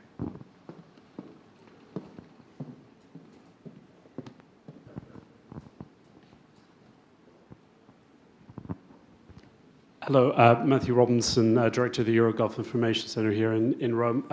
My question is a little outside the box and quite specific, relating to the Chagos Islands in the Indian Ocean, and this has dominated the political conversation in the United Kingdom as of the recent government's decision to forego sovereignty at Mauritius. What type of vulnerabilities, if any, can you expect over the course of the next couple of decades, as what has traditionally been a key strategic listening post, both through the Americans and the British in that area? And can you forego any weaknesses as to the treaty that's expected to be concluded by the end of the year, of which there are hosts as it relates to permissions for the Mauritius government as it relates to British and American military operations in that region? And at Diego Garcia. Thank you. I think there was one more. Yeah. Yes. You know, it's interesting to hear about, the Indo-Pacific area, because, of course, there are great differences between Europe and, I suspect, the rest of the world. I am Alessandro Politi, the director of the NATO Defense College Foundation. The problem is not just like-minded people. That's complicated but easy. The problem is to work with non-like-minded people, and that's exactly what NATO did with Soviet Union and the Warsaw Pact during the Cold War. So how much really important actors are ready to apply the Harmel doctrine, which is of the 60s, so not really a very happy period of the Cold War, deterrence and dialogue, which is a word that seems to be a bit lost, you know, in translation. Thank you. Good. Thank you very much. We have very little time left, so maybe if you can wrap it up in 1-2 minutes max. Maybe we'll start with you. Yeah. Yeah, so very quickly, I mean, I couldn't agree more with the director. I think deterrence dialogue is the big play. I think you'll see this at upcoming NATO summit. President Trump likes to say the same thing that President Reagan used to say about you know, peace through strength. 5% is a big deal. America's ability to project power in the Pacific is directly related to the strength of NATO in the North Atlantic. So it cannot be detached. In fact, if you were to see an American president spend area on some topic, is the one he says, I don't want to spend on. Obama saying, I don't want to spend in Middle East. He spent most of his time in Middle East. Trump says, I want to do Indo-Pacific. He talked to Putin 10 times more than he has talked to the Quad Prime Minister. So you see where the focus is. Now, very quickly on that, Chagos Island, I don't see any big change on it recently right now. I mean, I think the deal has been done. Both UK and US have signed off on it. But it raised the issue of Indo-Pacific's Indian Ocean strategy. I've written that we need an Indian Ocean strategy from America and also a NATO that addresses the choke points in Indian Ocean from the Straits of Malabar to all the way to Hormuz and down in the Madagascar. And it's very, very important that those positions are well taken care of. They're not at the moment. IMEC, and this morning you're going to have Deborah Bergamini giving the concluding talk. She and I were there all the morning today in the Parliament talking about the India-Middle East-Europe corridor. The most important thing is linking of the free and open spaces of free and open Indo-Pacific to the free and open Mid-Atlantic. The way it gets linked up is to the Indo-Mediterranean Trade and Security Pact, of which IMEC is the most dominant player. And I think IMEC, unlike BRI, has much stronger economic and political fundamentals of 8 countries, all of them on the same panel, no big country, small country stuff. Everyone rich enough to take care of their jurisdiction, not dependent on some others. And so that when people also say we're not doing multilateralism, we're actually doing it. It's just the different iterations of multilateralism than the previous one. World is sort of shifting in that direction. But other thing concretely is AUKUS. I mean, this new president is going to oversee the AUKUS. But the most important way most tangible, practical way of coordination is Pillar 2 and AUKUS. That is the way where we're going to do collective security in the Indo-Pacific, and that's also the way for a lot of NATO member countries can partake in it as we go forward. Over. Good. Thank you very much. Would you like to go next? Very, very quickly, I don't know if this is true, but I've heard that the US may pull out of AUKUS, so just to say, I hope not. On connectivity, that's something I know more about. Indeed, I think there's a direct correlation and there are security effects. I was going to give examples of how a lot of these corridors are also a lot about geoeconomics, really, at the end of the day, and they do affect critical infrastructure, ports building, energy security. China's Maritime Silk Road was a massive trigger to other connectivity initiatives as much as we try to not accept this. India's IPOI, even I would argue, to a large extent, to the EU's global gateway.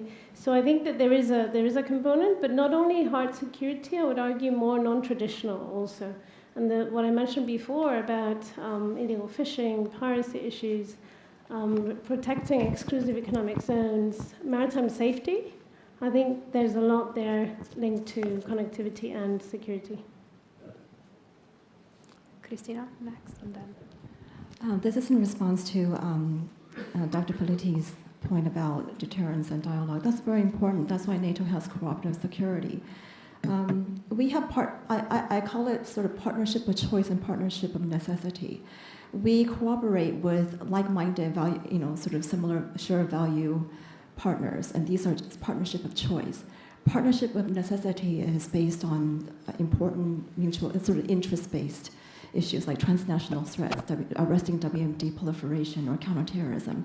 And we have partners. We have partners with some autocratic states in the Middle East, and that's okay. And we also have NATO has also cooperated with China in anti-piracy operations in the Gulf of Aden.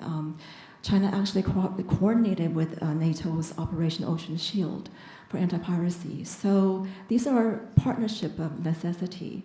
And that supports deterrence and dialogue, and we should always maintain deterrence and dialogue. In terms of the point about how do we maintain, how does the U.S., how does Asia and Europe take care of its own backyard and still maintain transatlantic cohesion? That's also where cooperative security comes in, because instead of having a division of labor and just the U.S. pivoting, the Asia pivot, with cooperative security, U.S. and EU can pivot together to Asia on these cooperative security issues with IP4, with Taiwan, India. So I think that's one way to maintain cohesion while stepping up on sort of own regional backyard. Good. Thank you, Walter. Thank you. Concluding remarks. Very quickly, I will take it from the combo, deterrence and dialogue. Once again, the second part of it, dialogue, is essential for a reason. Because if we don't get it with those who are outside the border of our own partnership, we will not definitely succeed in creating an effective partnership in order to increase the of the Indo-Pacific. Indo-Pacific and Euro-Atlantic area, because we can no longer call it, sorry Julia to contradict you, when you say our own space. I don't think our own now defines a single space, it defines a much larger environment, and this environment is what some Italian politician loves to call recently il Mediterraneo globale, so the global Mediterranean, which is exactly what we are looking at, a space where we can converge in order to create interest-based and target-oriented project and partnership. So the key remains defining measurable targets, finding a better way to use the existing tools. We do not necessarily need to renew everything.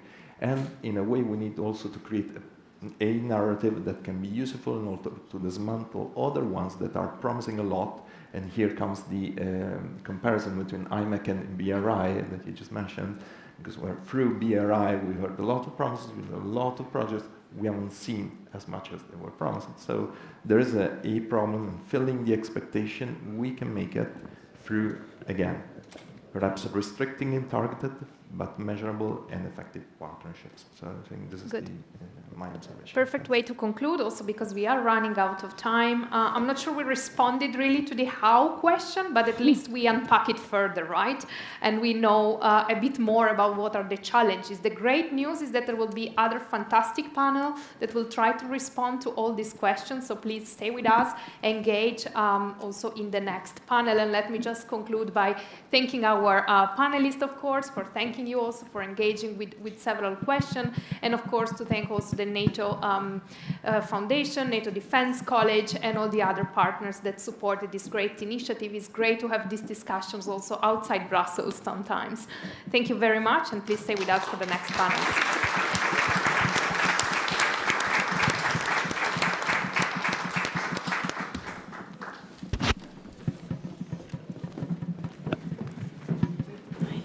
Lose anything?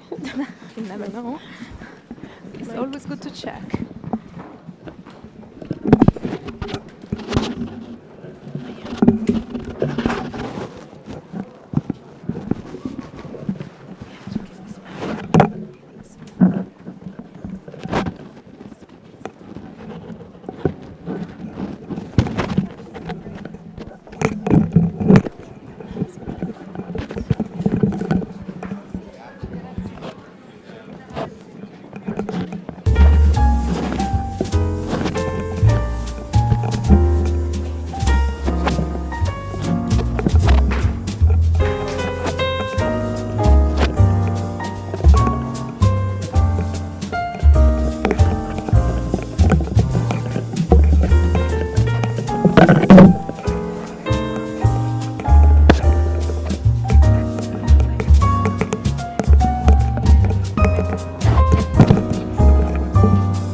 have a pocket? It's okay, yes? Thank you very much. Thank you very much. Okay, this hot, this, yes, you ladies, yes.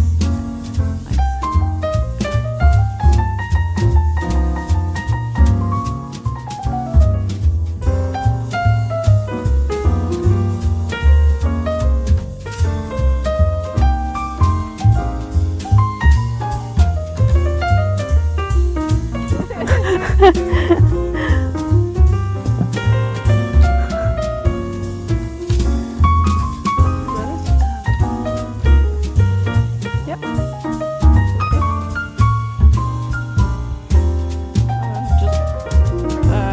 Can I? Ah, yeah.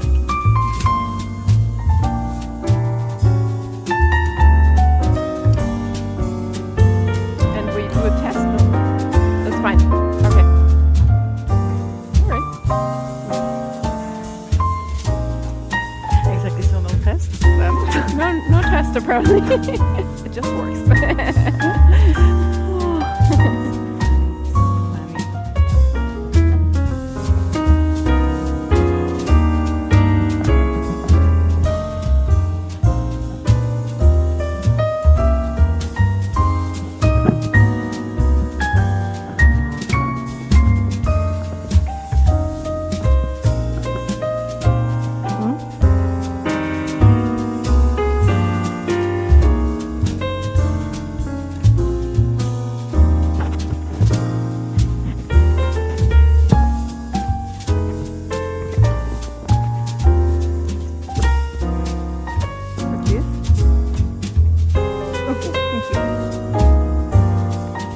Ready to go? I don't know, yes, eventually.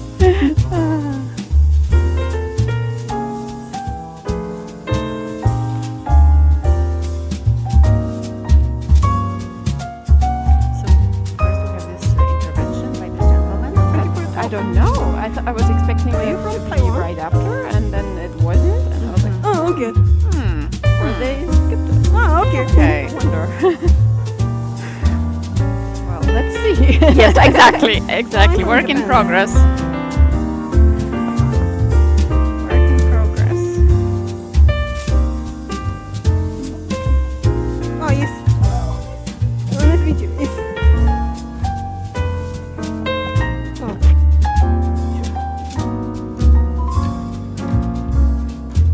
Oh, yes. I actually mentioning about some statistics you already referred to. Thank you.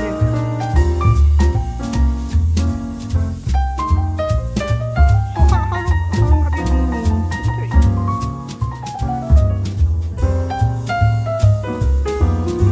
Oh, you're based in Taiwan.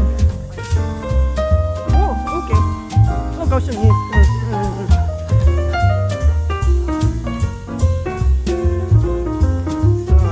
The only thing I'm wondering is exactly what I didn't have a chance yet to ask him what Gabriel is talking about, because I think I have a pretty good understanding what the two of you will be talking about. Yes. Clear-cut topics. Exactly. He said something like Euro, NATO, Indo-Pacific Cooperation for hybrid or anti-hybrid warfare or something like that, which could be everything and nothing. I met him some years ago. But yeah, How do you much it fits. It's his character to open the big picture. Yeah, I hope I didn't destroy your panel. I was just like, because you know, when I hear great, it's love and peace, and I'm like, guys, like, Are you going to be on? exactly. Yeah, I heard your face. You were like, good, but I cannot like agree with you officially. So like,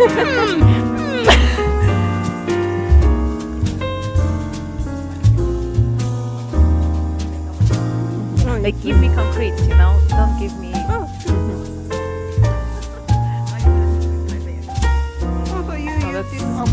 Gets to the whole question too. Like in Germany, people are constantly debating now we should talk to the Russians. So you know, you need to really think about like what specifically.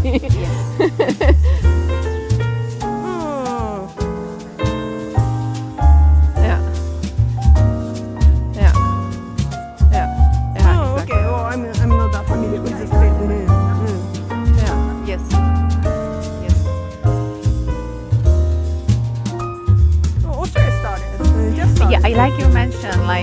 And you know, one of the guys that was talking was like in Bible, there is always time for peace and war, and all can help. And like you were saying, like not everything at once. Like wow, boom, like timing, always timing.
Set a nice standard for me to follow.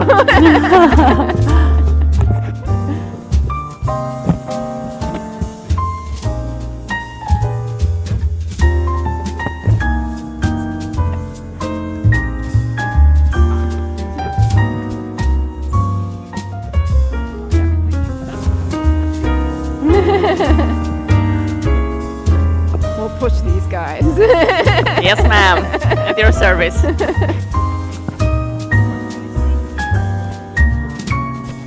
Until Friday. Tomorrow evening. Oh, nice. So tomorrow evening, just yeah. And you? Tomorrow. Ah, nice. Very nice. Tokyo. Yes. We have an eye. Sorry for kind of attacking you, but I was like.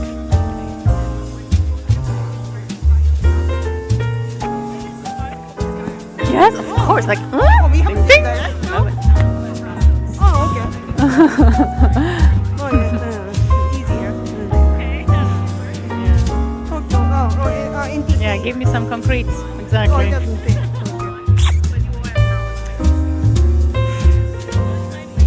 I have no idea if it's like first the intervention and then our panel. Yeah, but like we are missing this gentleman from India, right? Special intervention.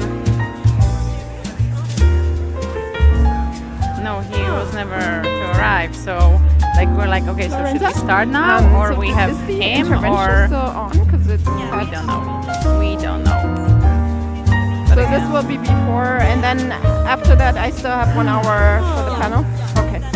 So it can go a bit over my then. luggage has been lost, so. Ogni giorno i professionisti di I'll be ANT walking like this for the curano next 3 days. gratuitamente i malati di tumore a casa con impegno e amore. And they Tutti asked me noi like possiamo 3 fare la times, guys, like differenza. there's not Con one 5 per institution 1000 more, so they're danti, like la tua 2, firma. but they never. Exactly, like after third email, I stopped. Okay.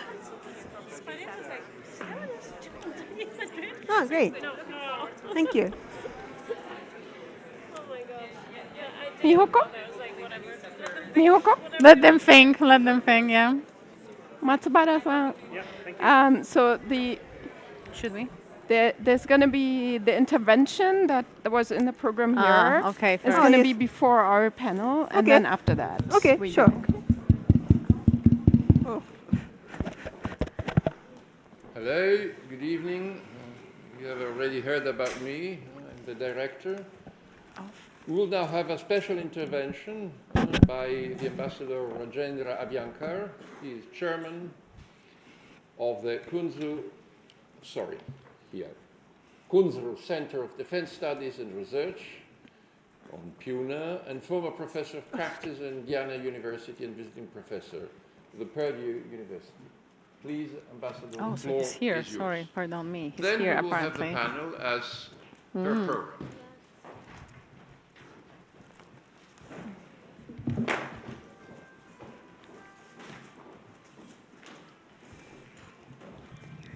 Reverse. Bad people.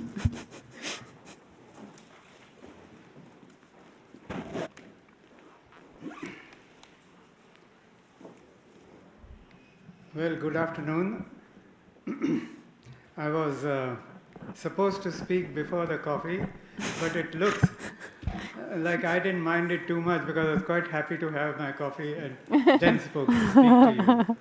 So first let me thank Ambassador Alessandro Rizzo, who's a very old friend of mine, and it's thanks to him that I'm here to attend and speak at this conference. So, distinguished speakers, colleagues and friends, I hope to elucidate the origin and development of India's policy on the Indo-Pacific. In a way, it could not be Indo-Pacific without the presence of India. What's more, it is thanks to President Trump in his first term who actually converted it from the Asia-Pacific to the Indo-Pacific. It recognized the vital role of the Indian Ocean as an ocean of transit and a crucial sea route for global commerce and energy transportation. It is a key area connecting the economies of the Middle East, Africa, South and Southeast Asia, and beyond. India commands a dominant position in the Indian Ocean. It is a matter of conjecture if President Trump in his second term, his current term, would devote the required resources and strength to building the Indo-Pacific region in order to offset China's aggressive positions in the region. Apart from President Trump's weaponization of tariffs, the world last week has changed beyond recognition. The likelihood of the Indo-Pacific ever getting the resources and the military strength needed has become moot. This is the starter, or the raging war between Israel and Iran, I thought they were going to do it in the back. while Israel still continues fighting Hamas, with military forays into Syria,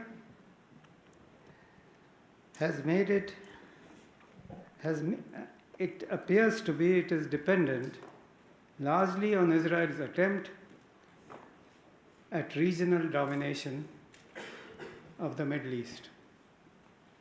And while all this is happening, it continues to have the support of the United States. In parallel, we have intensification of the Russia-Ukraine war, now in its third year, with cleavages in domestic opinion on the war divided on political lines in Europe as well as the United States. President Trump continues to pitch for a settlement of the war on an as-is, where-is basis, which is of course anathema to President Zelensky. In this background, it is highly unlikely that the major powers will have the wherewithal to tackle the developing problems in the Indo-Pacific region. The growing tensions on the flashpoints in the region, the South China Sea, the Korean Peninsula, on the Taiwan Straits as well. The Indo-Pacific region confronts a widening security vacuum. We can expect that Washington's allies and close partners, Japan, the Philippines, South Korea, and Taiwan, face great uncertainty due to President Trump's unpredictable and transactional approach to diplomacy. The reliability of the US to honor its security commitments is in question. Without a robust commitment to collective defense, the Indo-Pacific is on a path of instability and conflict. I'm sorry, it sounds a bit like being the devil's advocate, but these are the realities we do face. Tactical shifts aside, Beijing's geopolitical aspirations for the greater juvenation of the Chinese nation remains unchanged. China seeks to prepare to seize Taiwan by 2026, as per a news report, control the South China Sea, and weaken US alliances, and ultimately dominate the region. I agree with Mr. Kaush Ara, who said that we have to find a way to talk to China. We means NATO. But I can tell you that India has tried to find many ways to talk to China. The closing remarks, has experienced, so the three in a row. has been experienced by Japan, the Philippines, and Australia. With their unveiling of three-way defense cooperation and the convergence of their interests and action, the time may be ripe for the US to propose a collective defense pact with three partners to start with: Australia, Japan, and Philippines, and of course the United States. It would of course involve greater burden sharing by those allies. The real question remains is whether President Trump will take ownership of this proposal. If it does go ahead, later members could be South Korea, New Zealand, and possibly at some stage India and Singapore. India sees the Indian Ocean Rim Association, comprising countries of the littoral and other powers with strategic interest in the region, as an opportunity to foster a free, open, and inclusive region with a focus on economic growth, strategic cooperation, and maritime security. Concepts which are being challenged almost daily by the PRC. Inevitably, the four major Asia-Pacific powers, Australia, Japan, New Zealand, and South Korea, when forming their policy in and towards the region, in response to PRC's growing assertiveness, have taken the Indian position into account. The Quadrilateral Dialogue, or Quad, including US, India, Japan, and Australia, was the result. Again, Mr. Ara has made it clear what the Quad has not done, rather than what it has done.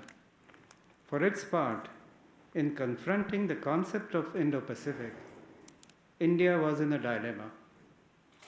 While not wanting to be part of a strategy to contain China, even though it realized that it undermines its position in the neighborhood, India is equally cognizant of the need to be part of a new security environment that would provide it a platform to maximize its presence in an area of vital strategic interest. India's approach towards the Indo-Pacific has been shaped by the rise of China in the Indian Ocean region and South Asia. Beijing's expanding presence across the region presents a common strategic challenge for Canberra, New Delhi, Tokyo, and Washington. It was only in Prime Minister Modi's address to the 2018 Shangri-La Dialogue that the framework of India's Indo-Pacific priorities, concerns, and challenges began to emerge. It confirmed India's geographic definition of the Indo-Pacific as being from the shores of Africa to the Americas, providing a broad physical boundary for its calibrations. India's vision for the Indo-Pacific contains four elements. First is the importance of partnerships and the benefit of collaboration. Second, to distance India from any groupings or alliances of containment as a message to India's smaller neighbors and partners, to avoid getting caught between a Sino-Indian or a Sino-US geopolitical rivalry. it would position India to address the need to stabilize a hostile environment in its neighborhood. Third, given that the foundations of the global order are in flux, India emphasizes the need for expanding partnerships based on an order that was free, open, and inclusive.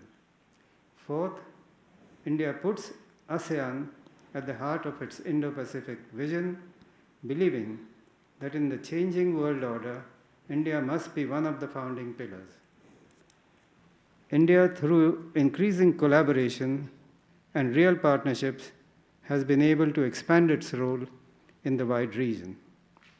US, Australia, France, and Japan have become New Delhi's pillars for Indo-Pacific partnerships.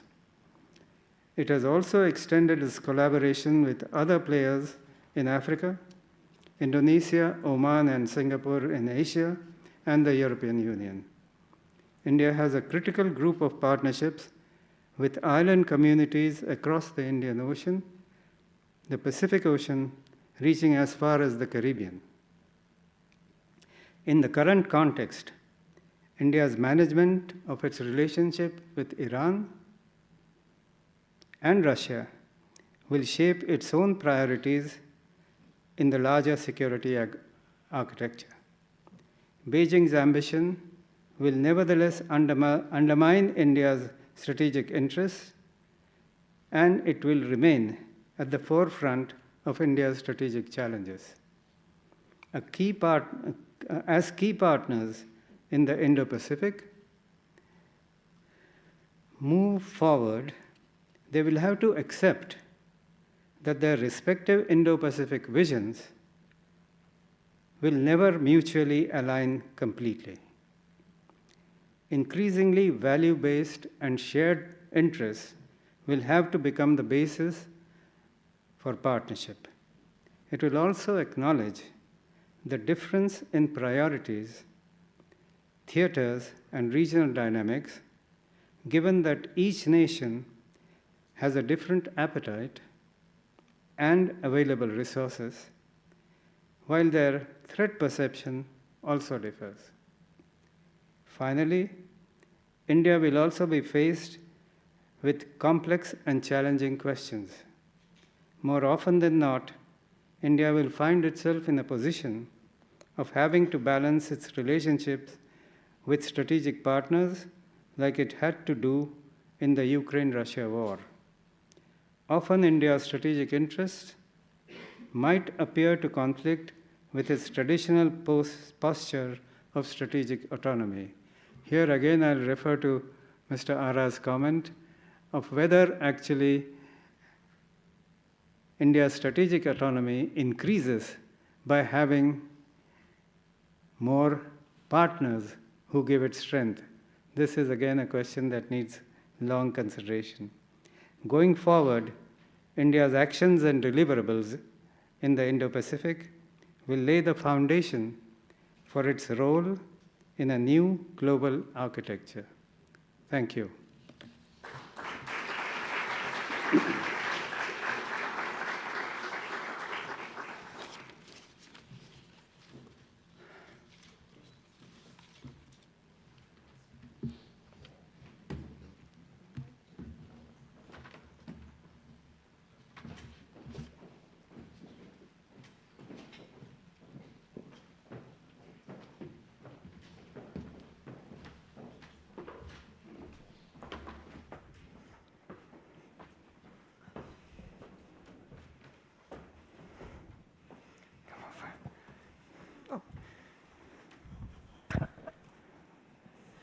All right, good afternoon. My name is Alexandra Sakaki. I'm Deputy Head of the Asia Division at the German Institute for International and Security Affairs, where I focus mostly on Japan's defense and security policies, but also broader Indo-Pacific issues.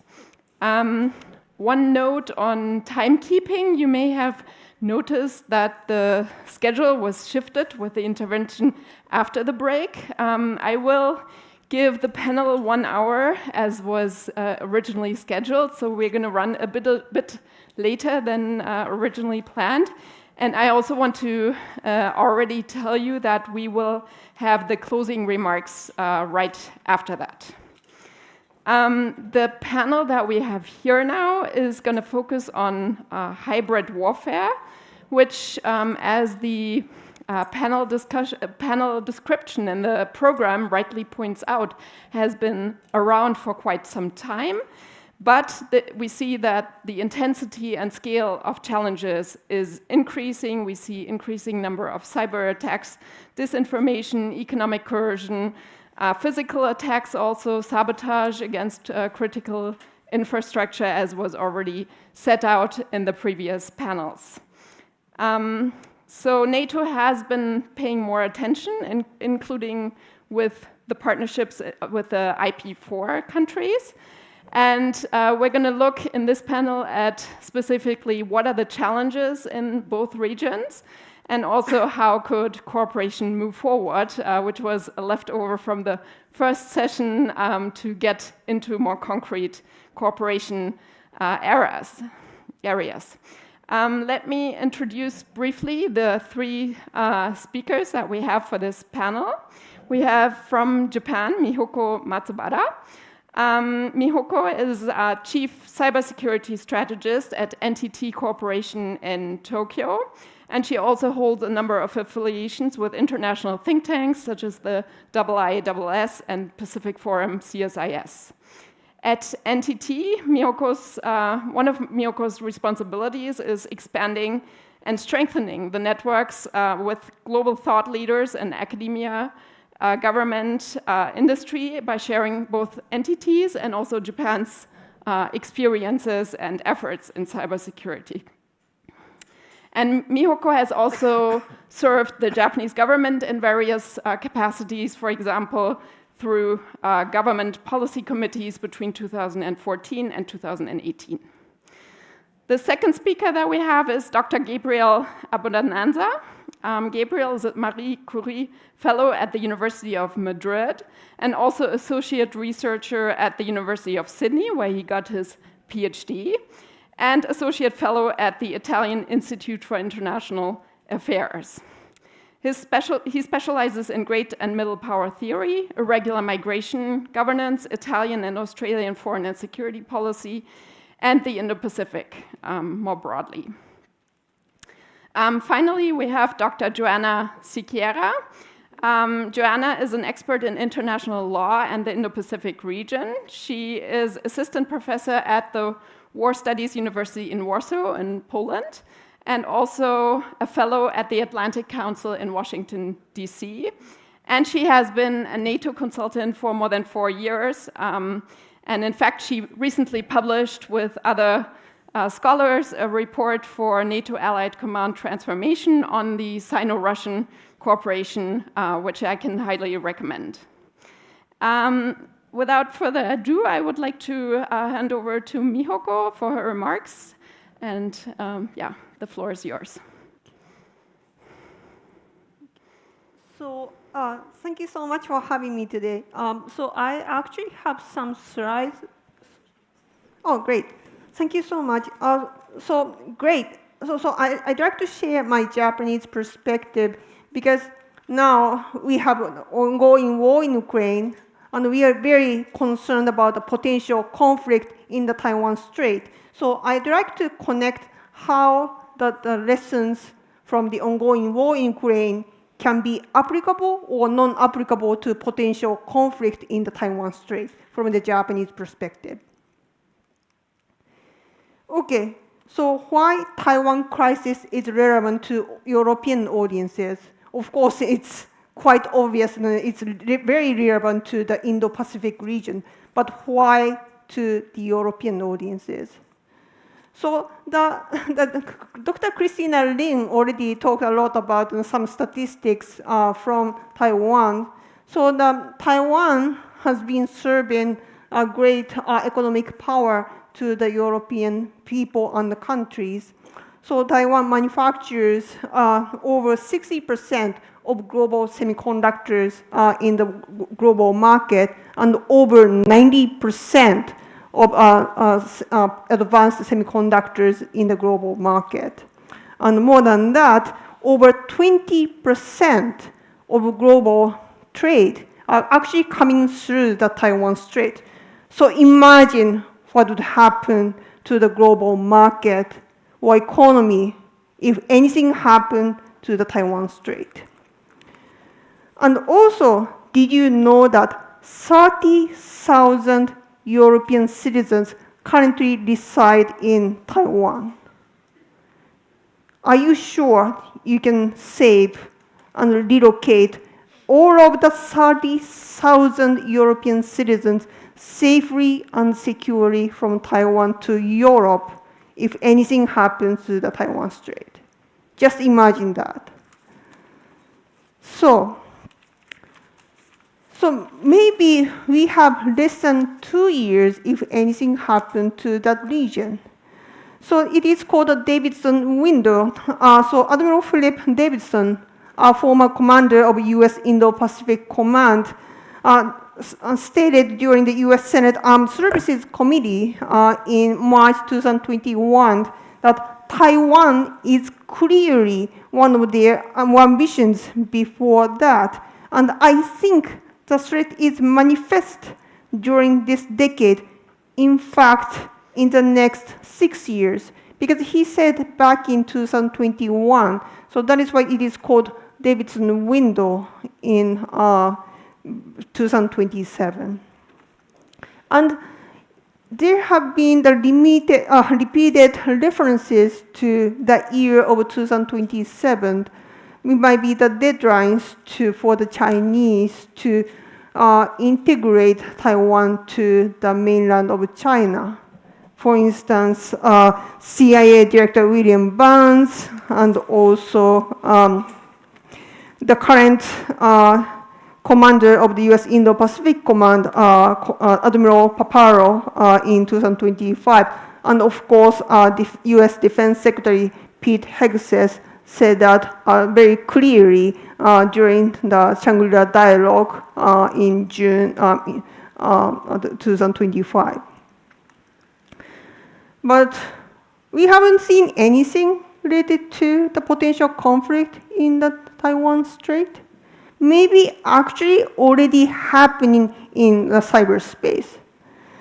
So is anybody who heard about the word boat typhoon? So there are some. So boat typhoon is actually the Chinese advanced state-sponsored cyber actor to launch cyber attacks against critical infrastructure services to disrupt in the case of the conflict in the Taiwan Strait. The ultimate goal is to cause chaos and also to create disruptions to the decision-making processes, and not only that, to deter and delay the deployment of U.S. forces to the region in the case of the conflict in the Taiwan Strait. And we've been already seeing that the boat typhoon has been already penetrating into the various networks of critical infrastructures in the United States, and also in Singapore, and also in India. And we haven't seen the boat typhoon cases in the mainland of Japan and also in Taiwan yet. But according to Cisco's, their report back in March 2025, this year, actually stated that they have already seen the Chinese state-sponsored actors have been attacking Taiwanese critical infrastructure services, and that their tactics and the targets are very similar to that of boat typhoon. So it is very concerning, and we might have been already seeing potential precursors to the conflict in the Taiwan Strait. And not only that, we've been already seeing another indicator very concerning surrounding the Taiwanese mainland, submarine cable cuts. And I know that it is also very concerning indications already happening in Europe. You've been already seeing more cable cuts near Europe. So this might be another cases we can share lessons learned between the Indo-Pacific and Europe. And actually, the submarine cables are more frequently cut near the Taiwan compared to the rest of the world. So I know that it can happen anywhere in the world, anytime, but isn't that strange that actually it happens more frequently near the Taiwan Strait? And actually, the frequency has gone up this year. Why? So what are the lessons to learn and looking ahead from the ongoing war in Ukraine, and also applicable and non-applicable to the potential conflict in the Taiwan Strait? So looking at the Ukraine, I think that the long-term cyber defense buildup is absolutely necessity.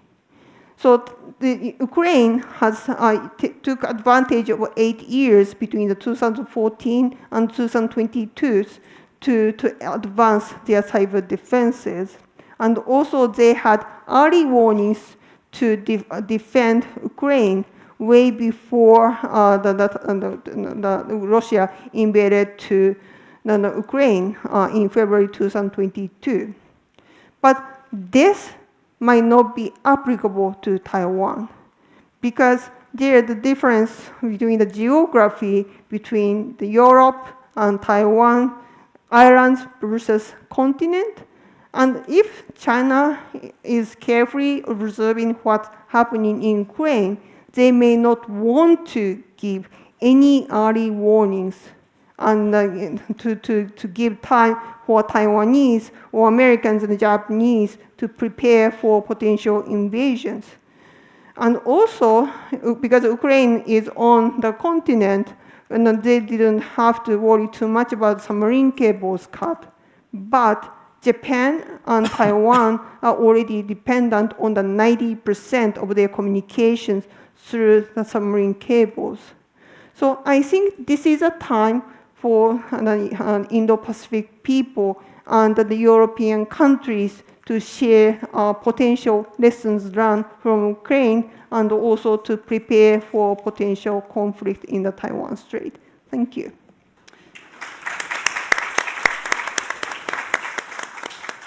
Thank you, Mihoko, for pointing out especially Taiwan's situation and the worsening conditions. As you said, there's actually already conflict in the cyberspace. I think that's important to take note of.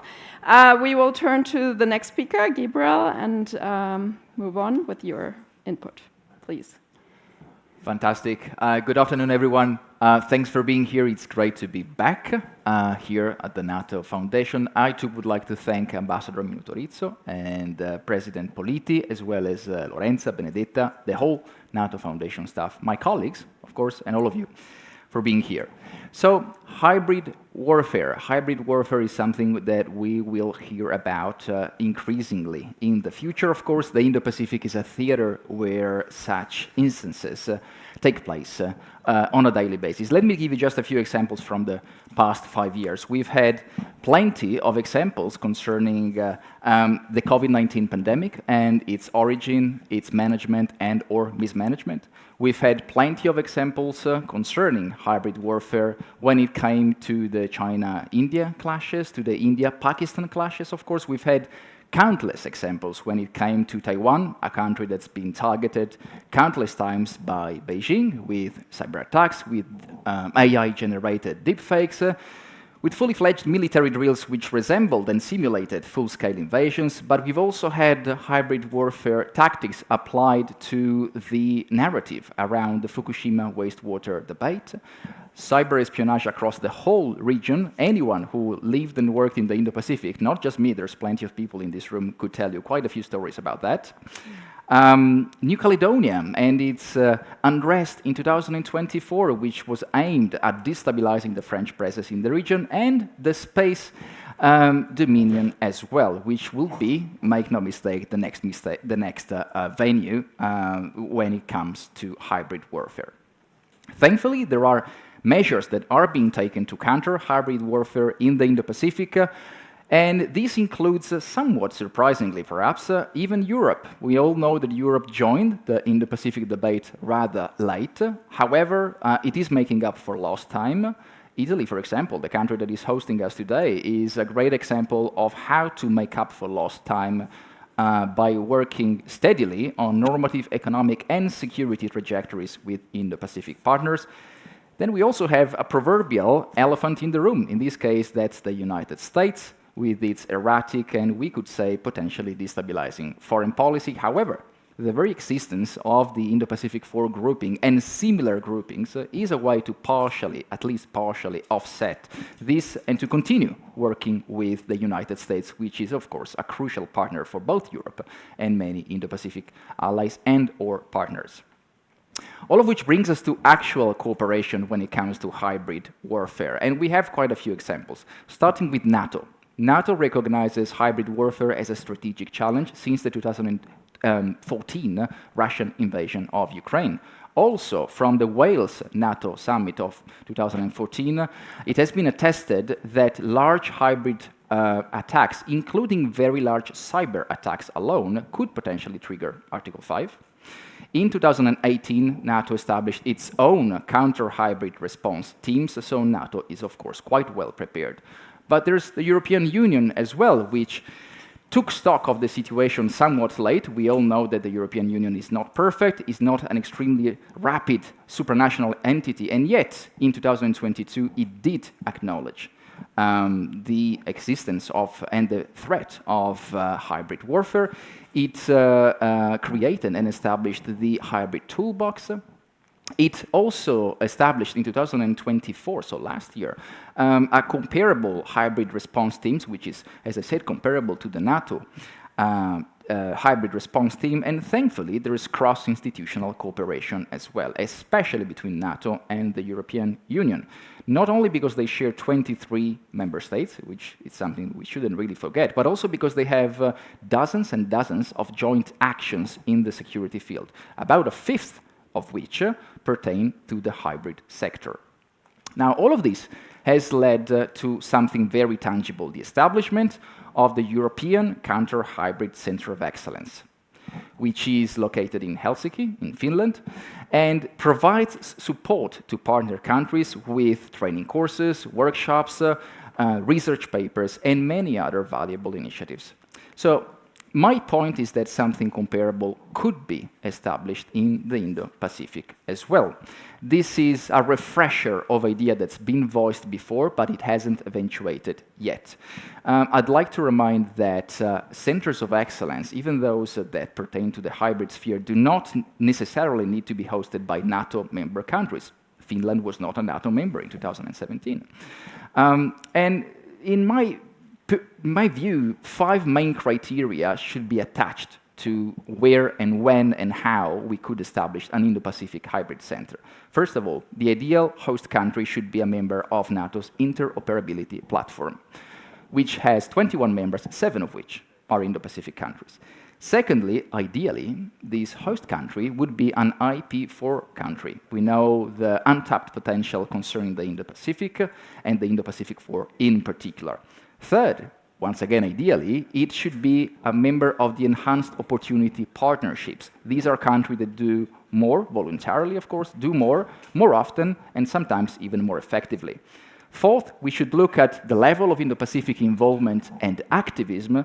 Fifth, we should look at the actual potential contribution to counter hybrid threats that the potential host country could give to the alliance and to its partners. There are plenty, make no mistake, plenty of great candidates in the region. However, Australia is the only country that is a member of the interoperability platform, is the only country that is also an IP4 and is also an enhanced opportunity partner. More on this, Australia has a long and deep history of cooperating with NATO, and it is one of the staunchest advocates of the Indo-Pacific notion, possibly the staunchest alongside Japan. At the same time, Australia's relation with Southeast Asia and with the South Pacific are extremely deep and extremely broad, and all of this could indirectly benefit the alliance's goal, and possibly even the European Union's goals, in the Indo-Pacific. And relatedly, again, this is something that anyone can testify, Australia has been the target of hybrid attacks, mainly by China, but also by Russia and Iran, multiple times. Accordingly, and crucially, Australia has very well-developed anti-counter hybrid warfare capabilities, which could contribute to this idea, to this project that I'm advancing here with you today. In conclusion, hybrid warfare is extremely prominent in the Indo-Pacific. It will increasingly become prominent in the future. The idea of establishing an hybrid Indo-Pacific Center of Excellence would be beneficial to partner countries, not just to NATO members, of course, to all partner countries, and Australia could be the ideal candidate. On a concluding note, since we are, after all, in Rome, we are in Italy, I'd like to point out that Italy's very prominent role within the NATO alliance, its increasing role, quite substantial if you look at the main elements, in the Indo-Pacific, and its very warm relations with Australia could be facilitating elements in this respect. Well, that's it from me. Thanks very much for your attention.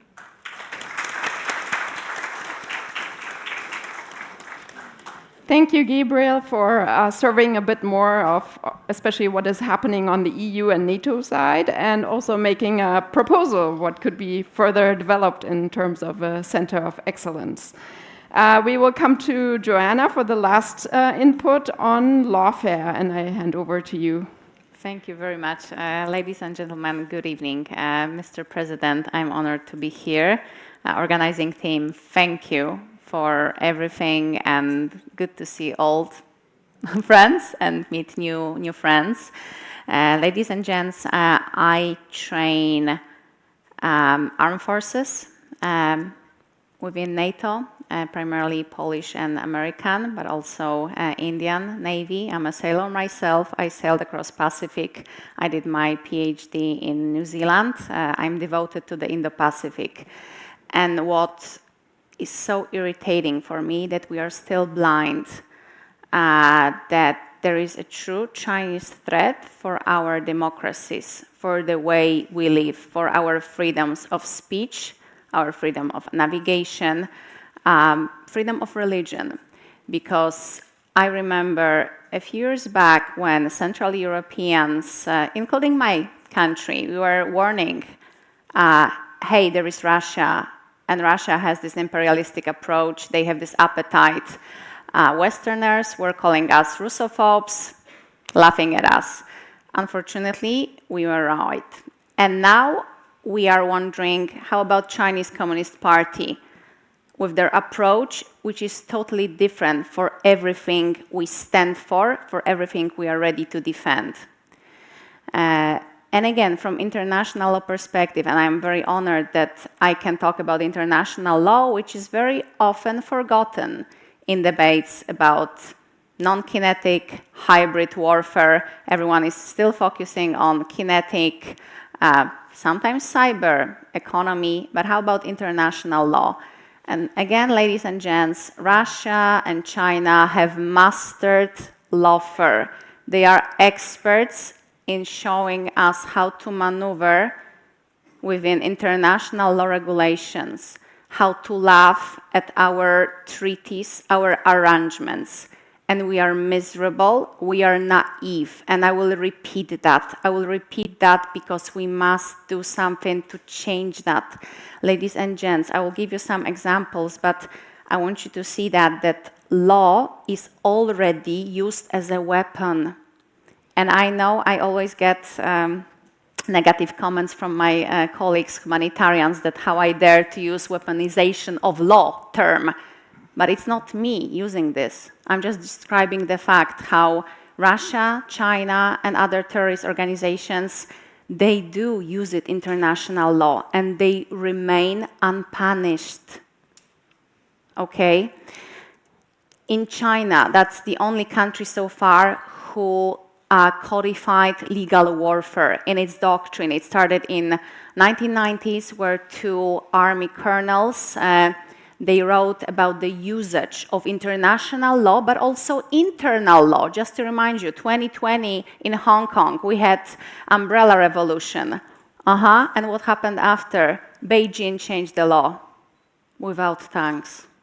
Guys, have you, I'm sure you read Sun Tzu, but maybe read it again, not as a fairy tale from Far East, but as a true strategy, one-to-one, how to lie, how to cheat, how to manipulate to achieve the goal without starting a kinetic war. We are preparing for that, okay? But what if I will tell you China is a different war criminal than Russia is? We must understand how enemy is thinking to counter it, because we, especially Europeans, we still hope that the enemy will follow the rules. No. Russia, Ukraine, how they tackled lawfare when Ukrainians were following every convention, Geneva, Hague, fantastic. And what Russians did when Ukrainians, they were pointing, notifying the hybrid corridors, Russian mined those corridors. When Ukrainians were putting dzieci, children, on the shelter according to humanitarian law, what Russians did, they bombed. I'm not saying not follow the law, but know that the enemy is not stupid. They also have good lawyers. Talibans, we were all laughing. Wow, what kind of regime is that? Ooh, very good. They had narcotics, and now they have what? Gold and diamonds. And they get along in international relations, okay? Coming back to China. San Zhong Zhan Fa. So 3 warfare doctrine. One is public opinion, another is psychological warfare, and final is my beloved lawfare. And they follow that. 2016 famous ruling of Permanent Arbitrary Tribunal, China and Philippines, saying China back off South China Sea. What China did? They did not listen. So what they are doing now, they are shooting water cannons at Filipinos. World is watching. They are doing international law war. Last year, China and India, 2 largest armies on the planet, they were fighting with what? Stick and stones. Stick and stones, 21st century. Why? Because they know the law. They didn't want to start an aggression with kinetic warfare. No, they used non-lethal weapon, not to be accused to be an aggressor. We must understand the mindset of the enemy. I can tell you the very short story when in good old days, US Navy and Chinese People's Republic Army Navy, they were training together, and the boys were having integration. So they were given a map how to go through the hills with their full gear, and so Americans, they were following the map, they were sweating, and they went to the finish line last, seeing the Chinese, no sweat, no stains, relaxing. And they're like, hey, how is that possible? We could have seen you on the way, but we have not. What happened?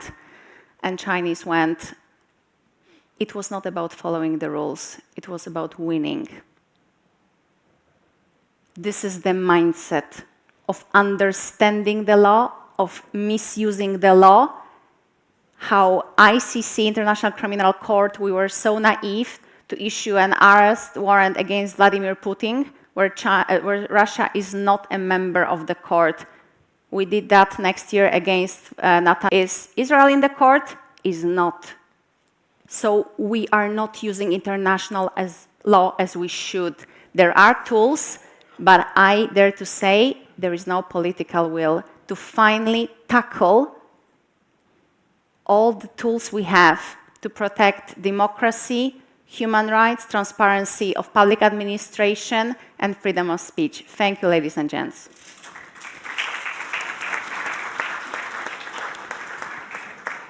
Thank you, Joanna, for a rather sobering perspective on the use of lawfare by China and Russia and how we are not properly responding, perhaps, to that threat yet. I think those were all three very stimulating inputs. I'm sure there's a lot of questions, but I will abuse my role as a moderator to just ask one question to all of three and get your perspectives, and I'm also happy to collect further questions from the audience. One thing that I find really fascinating about the issue of hybrid warfare is that it is extremely difficult to respond for us Western countries. And that is because the opponent is deliberately using something that is blurring the lines between peace and war. It's also because attribution is very difficult. For example, proxies are often used. And also we have kind of a dilemma as Western countries how to respond. For example, if there's a sabotage in European countries, do we use counter-sabotage? No, we don't. So there's kind of an asymmetry in how we can respond to this.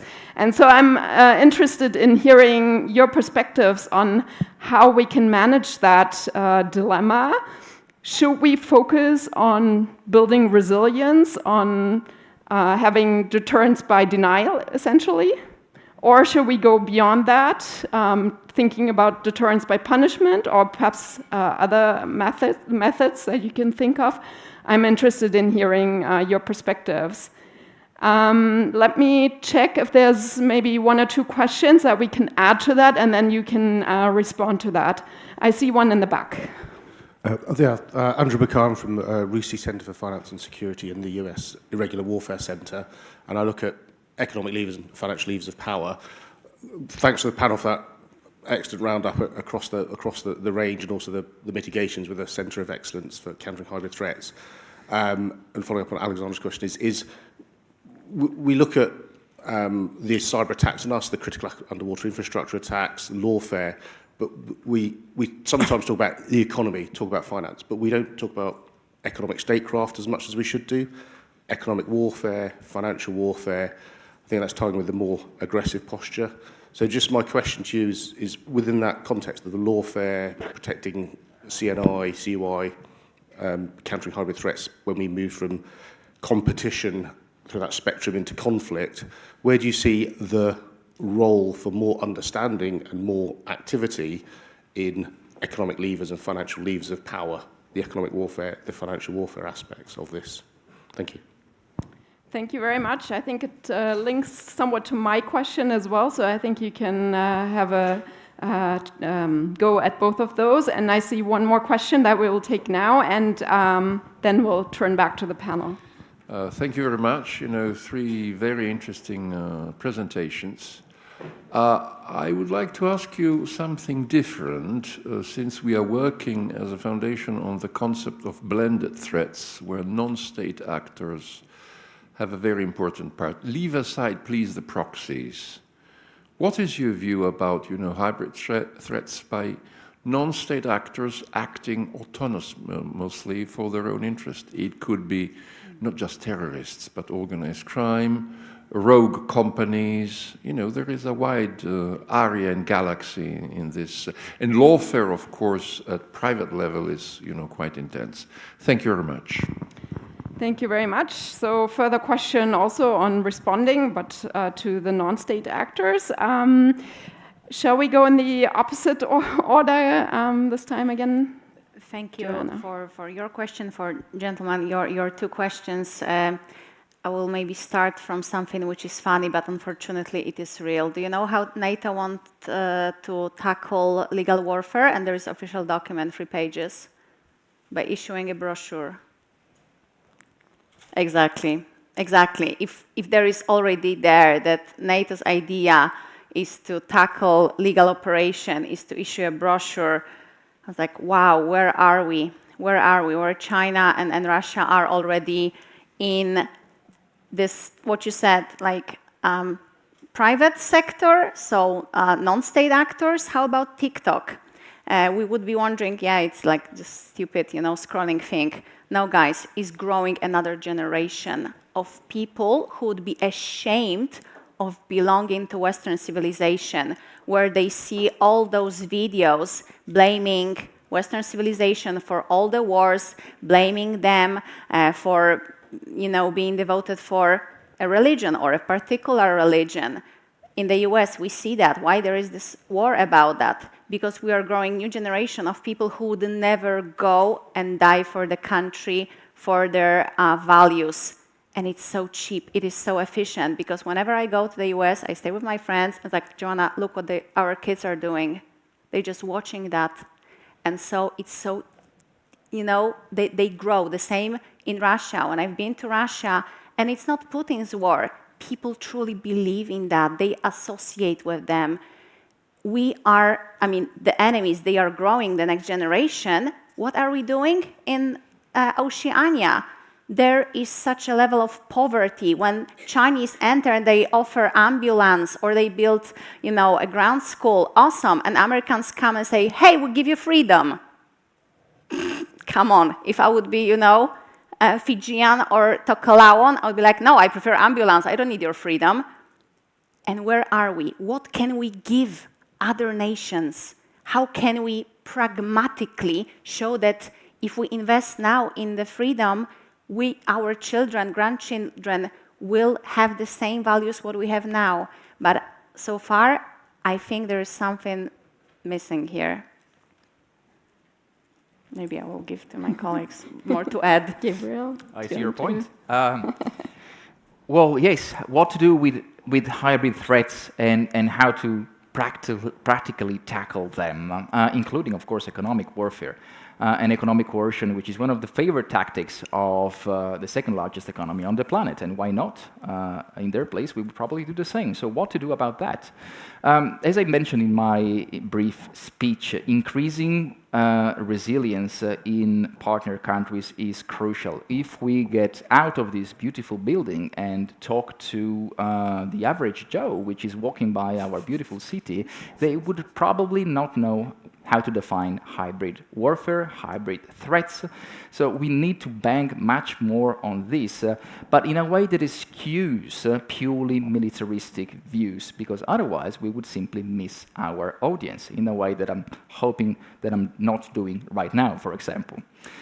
So it's about increasing resilience, it's about increasing capacity building. So apart from engaging more and better the audiences out there, we also need to have the institutions that do that, and possibly they need to be funded much more, hence my proposal for a new center of excellence in the Indo-Pacific.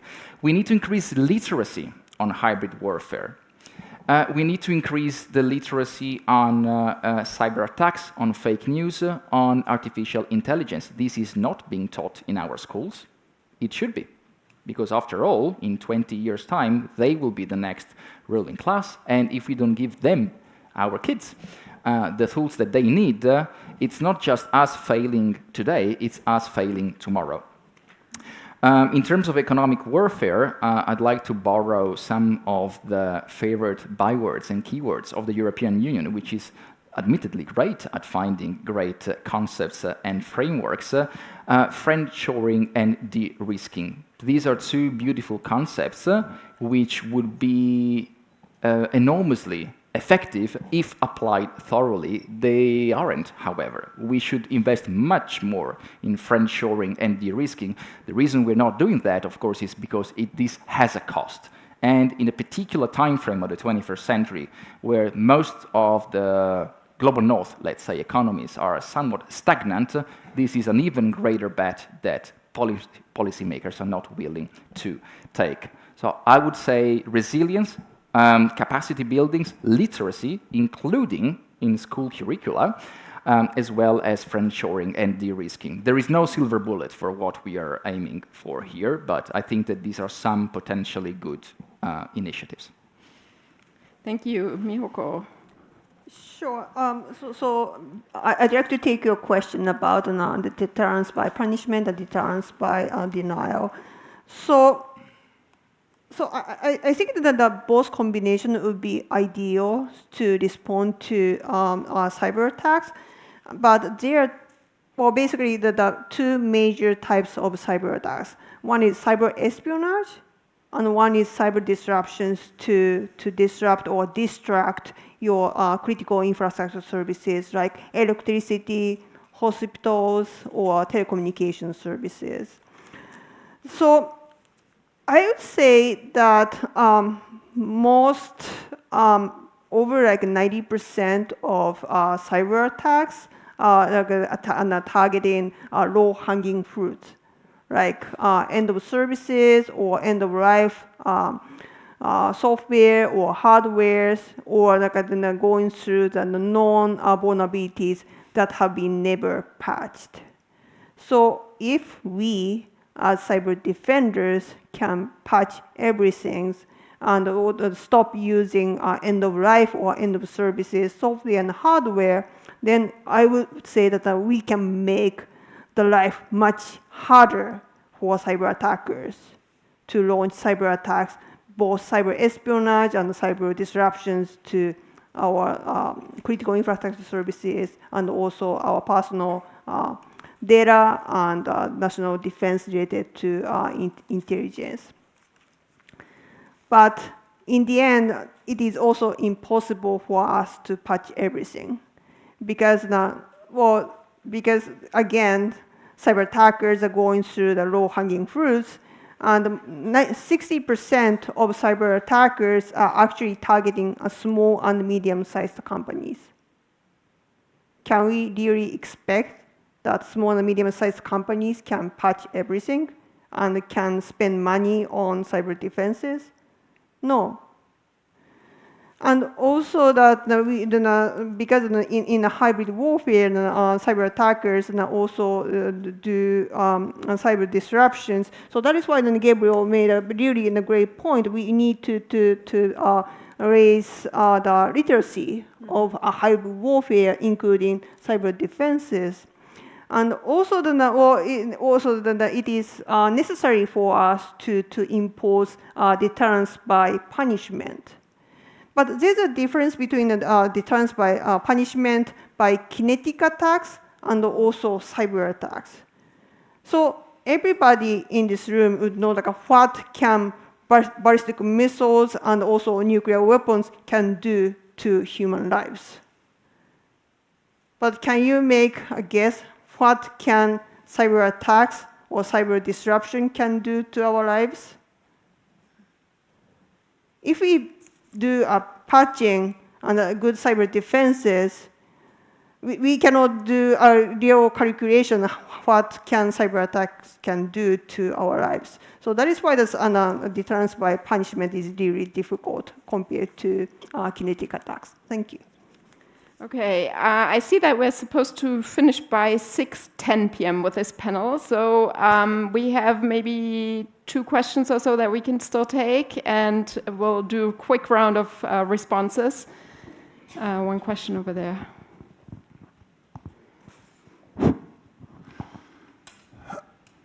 Good afternoon. My name is Tullio Morganti. I'm a freelance consultant with having turned around the world for a few decades. I've heard very interesting statements, but one thing I noticed is that there is a tendency to look at the aggressive side of organizing relations. I'm not a pacifist. I'm not one who escapes from the concept of defending a country which is aggressed. But I believe that cooperation and interdependence can prevent largely any possible conflict. One other thing I would like to underline, I didn't hear any word about this new organization which is the Indian Ocean Commission, which has the same aim, more or less, as the European Union had when it was funded. This is part of the Indo-Pacific region, but has a big advantage of involving also Southern African countries, 6 of them, not too many. What do you think about a future for this type of formula and this type of entente among the countries of the Indian Ocean, which is huge? Pacific and Indian are 2 huge areas to master and to control. Thank you. Okay, any last 1 or 2 questions? Anything you would like to pose to the panel? Yeah, okay.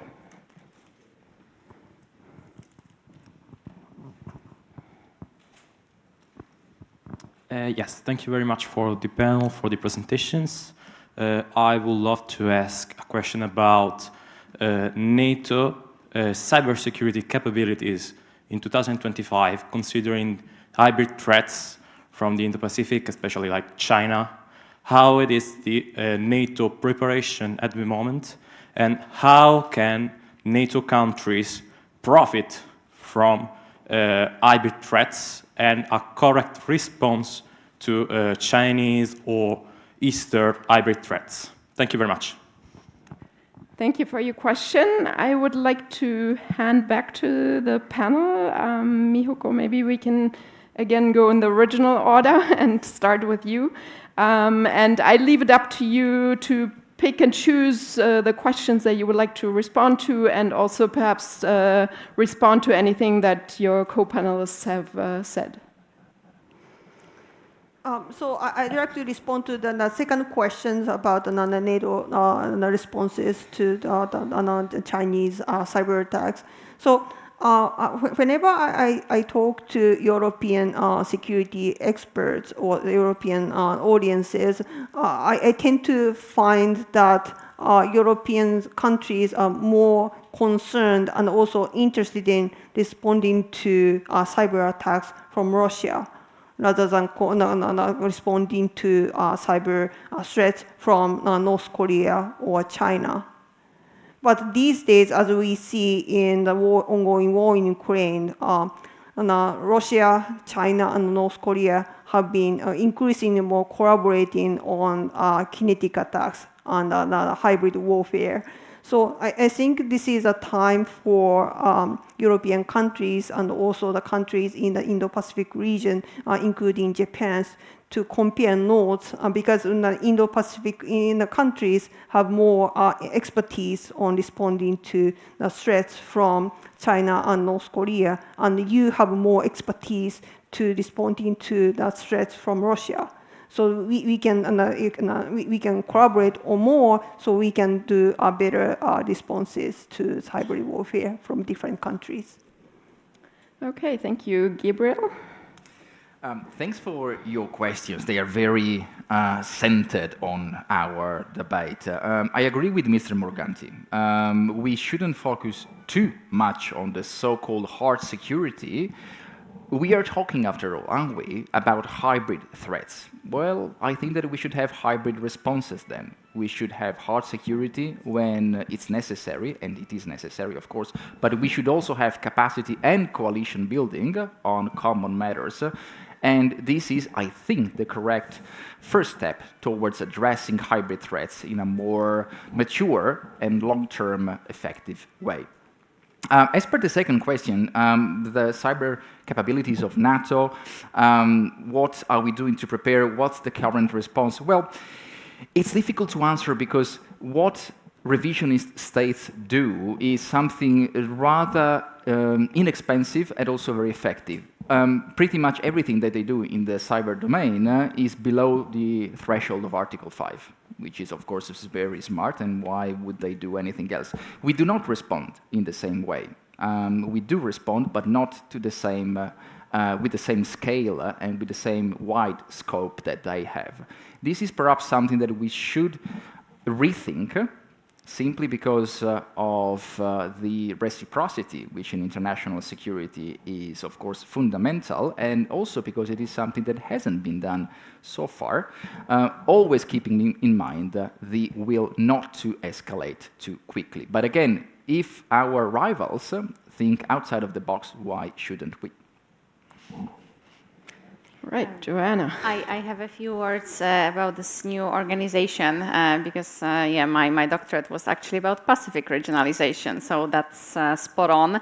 I don't see it coming because for Oceania countries it's already spaghetti effect. It's unlike the other regional grouping, whether formalized as international organization or semi-formalized in Pacific.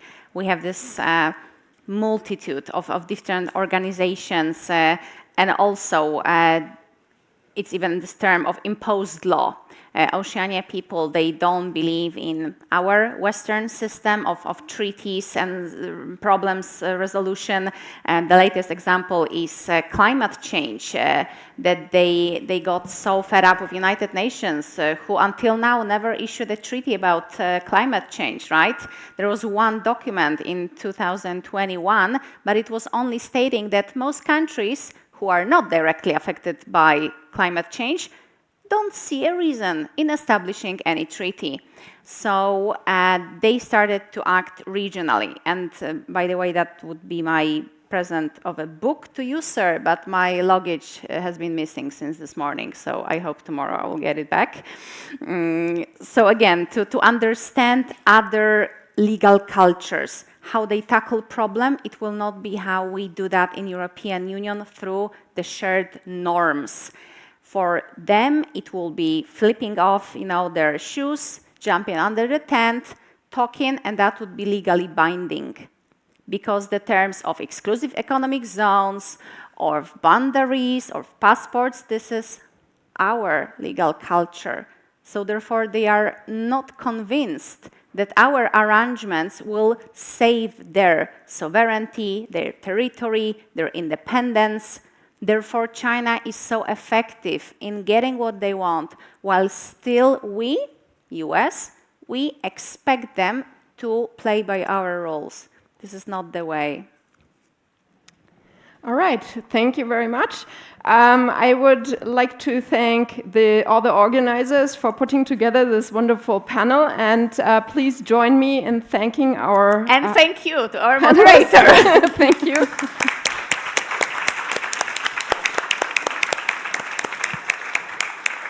This concludes the second session, and we will have the concluding remarks by Deborah Bergamini.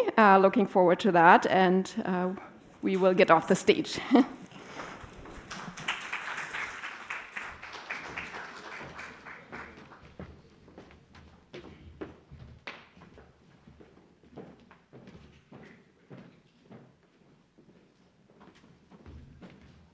Thank you very much, everybody. We had a very interesting afternoon, I think, covering a very, very wide space, perhaps even too much, I don't know. The Indo-Pacific is such a large area, and it's very difficult in a few hours to say relevant things. Anyway, I think it's very important. And now, to conclude our session today, the Honorable Deborah Bergamini is going to give the final remarks. She's a member of the Foreign Affairs Committee of the Chamber of Deputies of Italy, with a strong focus, I think, and attention on security and international affairs. So, Onorevole, prego.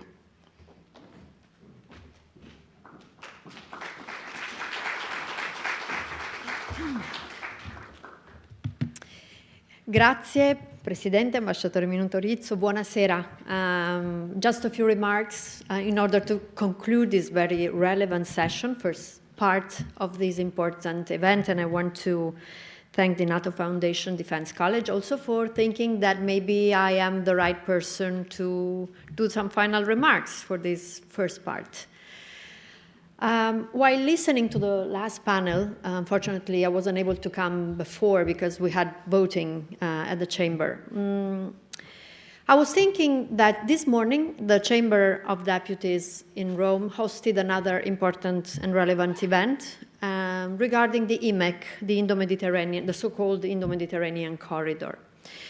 I was impressed by the quality of the debate and how many stakeholders, institutional, diplomatic, industrial, wanted to be there and participated actively in a debate trying to see how much the potential of the IMEC could change the future, not only for Italy, but for the whole of Europe and for the whole of the so-called enlarged Mediterranean. It has been an extremely fruitful and very compelling debate. Why do I say so? I say so because I think that, of course, we are now together in moments of critical relevance to all of us, seeing what's going on in all the region of the Middle East, seeing what's happening in these very hours. And probably the future to a person of my generation has never looked so dark.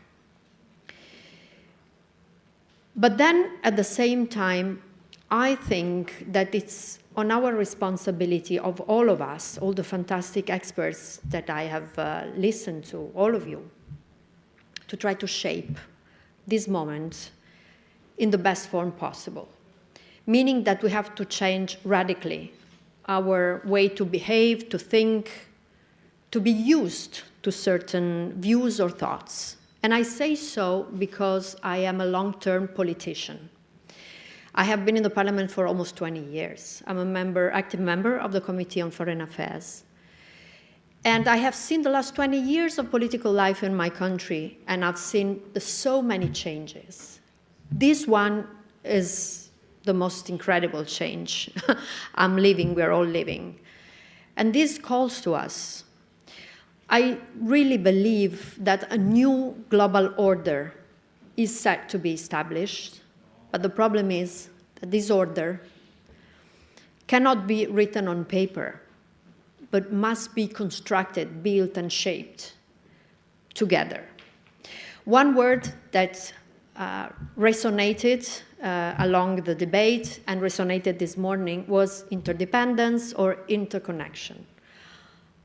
We thought that globalization would have contributed to a mature sense of interconnection of all the populations in the world. That vision failed. It's not real anymore. The result of failed globalization, in the sense that we had written on paper, is that we are all experiencing growing tensions, growing conflicts, growing blended or hybrid threats to the liberty and quality of life of everybody in the world. So we need to find a new path. We need to believe in a different way. But we need to do it together. What I think is the lesson of failed globalization is that really we're all interconnected, and really we need to cooperate in a different way. But we are saying this at the moment of the lowest level of cooperation we are experiencing since Second World War. So we are in a moment that is really double-faced, and this requires the best of us. Really the best of our effort. Now, when it comes to my country, for example, I think that the awareness of how much interconnection is driving all of our lives is growing. And this is also thanks to some work that is being done by politics. For example, in the Committee of Foreign Affairs, we just approved a couple of months ago a very well done, in-depth analysis about potential and challenges of the Indo-Pacific region for what concerns Italy and Europe. And of course, the result of that very well done work has been that we need a strategy. We don't have it. It's been difficult already to become aware of what the Indo-Pacific is. The Indo-Pacific has 70% of global economic growth, 35% of global wealth, and will represent over half of the global GDP by 2050. This is the Indo-Pacific. And this is why it is a priority also to an apparently faraway country such as Italy, within the framework, of course, of EU and NATO. So we need a strategy. But Europe is dealing with some priorities that are interconnected to the Indo-Pacific, but not yet solved. Our new relation with the US, let's be frank, we need to reshape it. We need to become closer than we have been in the last few decades. We have been losing one another, and we have to rebuild that trust, that habit, and that mutual capability of seeing each other that are required to important allies. But at the same time, Europe is facing another problem, the problem of how much to be sincere with respect to the public opinion in order to the increased need of building up security, which is also military security. We're having a hard time as politicians. We don't know how much to graduate the message that we have to share with our public opinions in order to the perspective of the European Union, which I consider the most amazing, incredible, fascinating political architecture being built since Second World War. A visionary project. But again, stuck. And one of the key questions is common army. How do we deal with that? With public opinion that, because of the many complexities that are living in their lives, in the situation, in the ongoing situation, are asking only for peace and security and don't want to hear a single word with respect to army, weapons, war, conflicts. How much sincere shall we be? This is a major existential issue for the future of the European Union. So when I say that I am a strong believer in the fact that now we are in need of a thorough change of attitude, this regards also the Indo-Pacific. Because it is true that within the Indo-Pacific dimension, we have more or less the same problems. If we need to learn again as Europe to defend ourselves, because NATO cannot do for everybody, as it has been so far, we will be focused on that. And before we solve that, we will be weaker in our political boost outside of our borders. If we are not clear about how we will deal with the common army or not, we will be weaker outside of our borders. There will be a real lack of strategy, whereas this is the moment where a strategy is mostly needed for Europe to be reinforced as a free part of the world that wants and is trying to advocate for freedom, liberty, democracy, rule of law. So the challenges are very, very big, very, very urgent.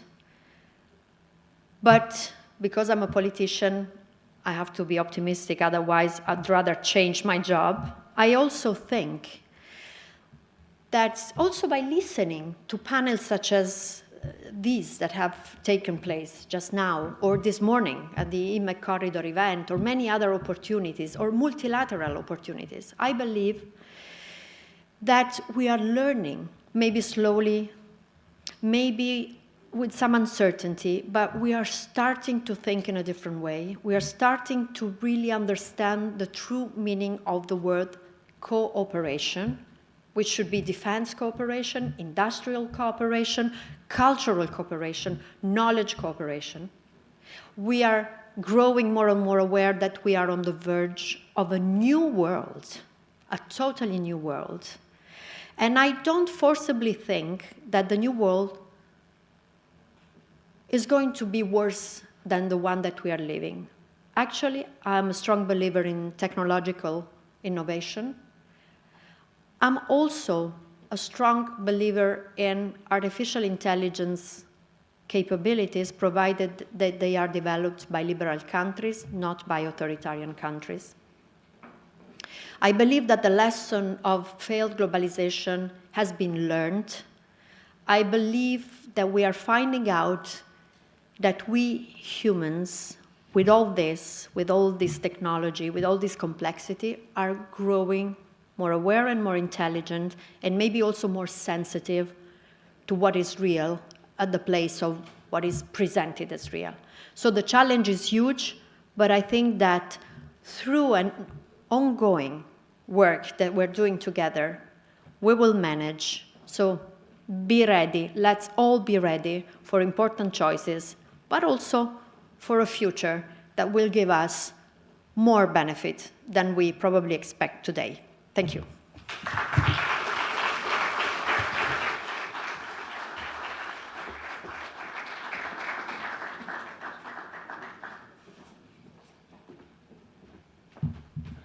So I think we all thank very much Deborah Bergamini for giving us a larger horizon than we thought at the beginning of this afternoon. So thank you very much.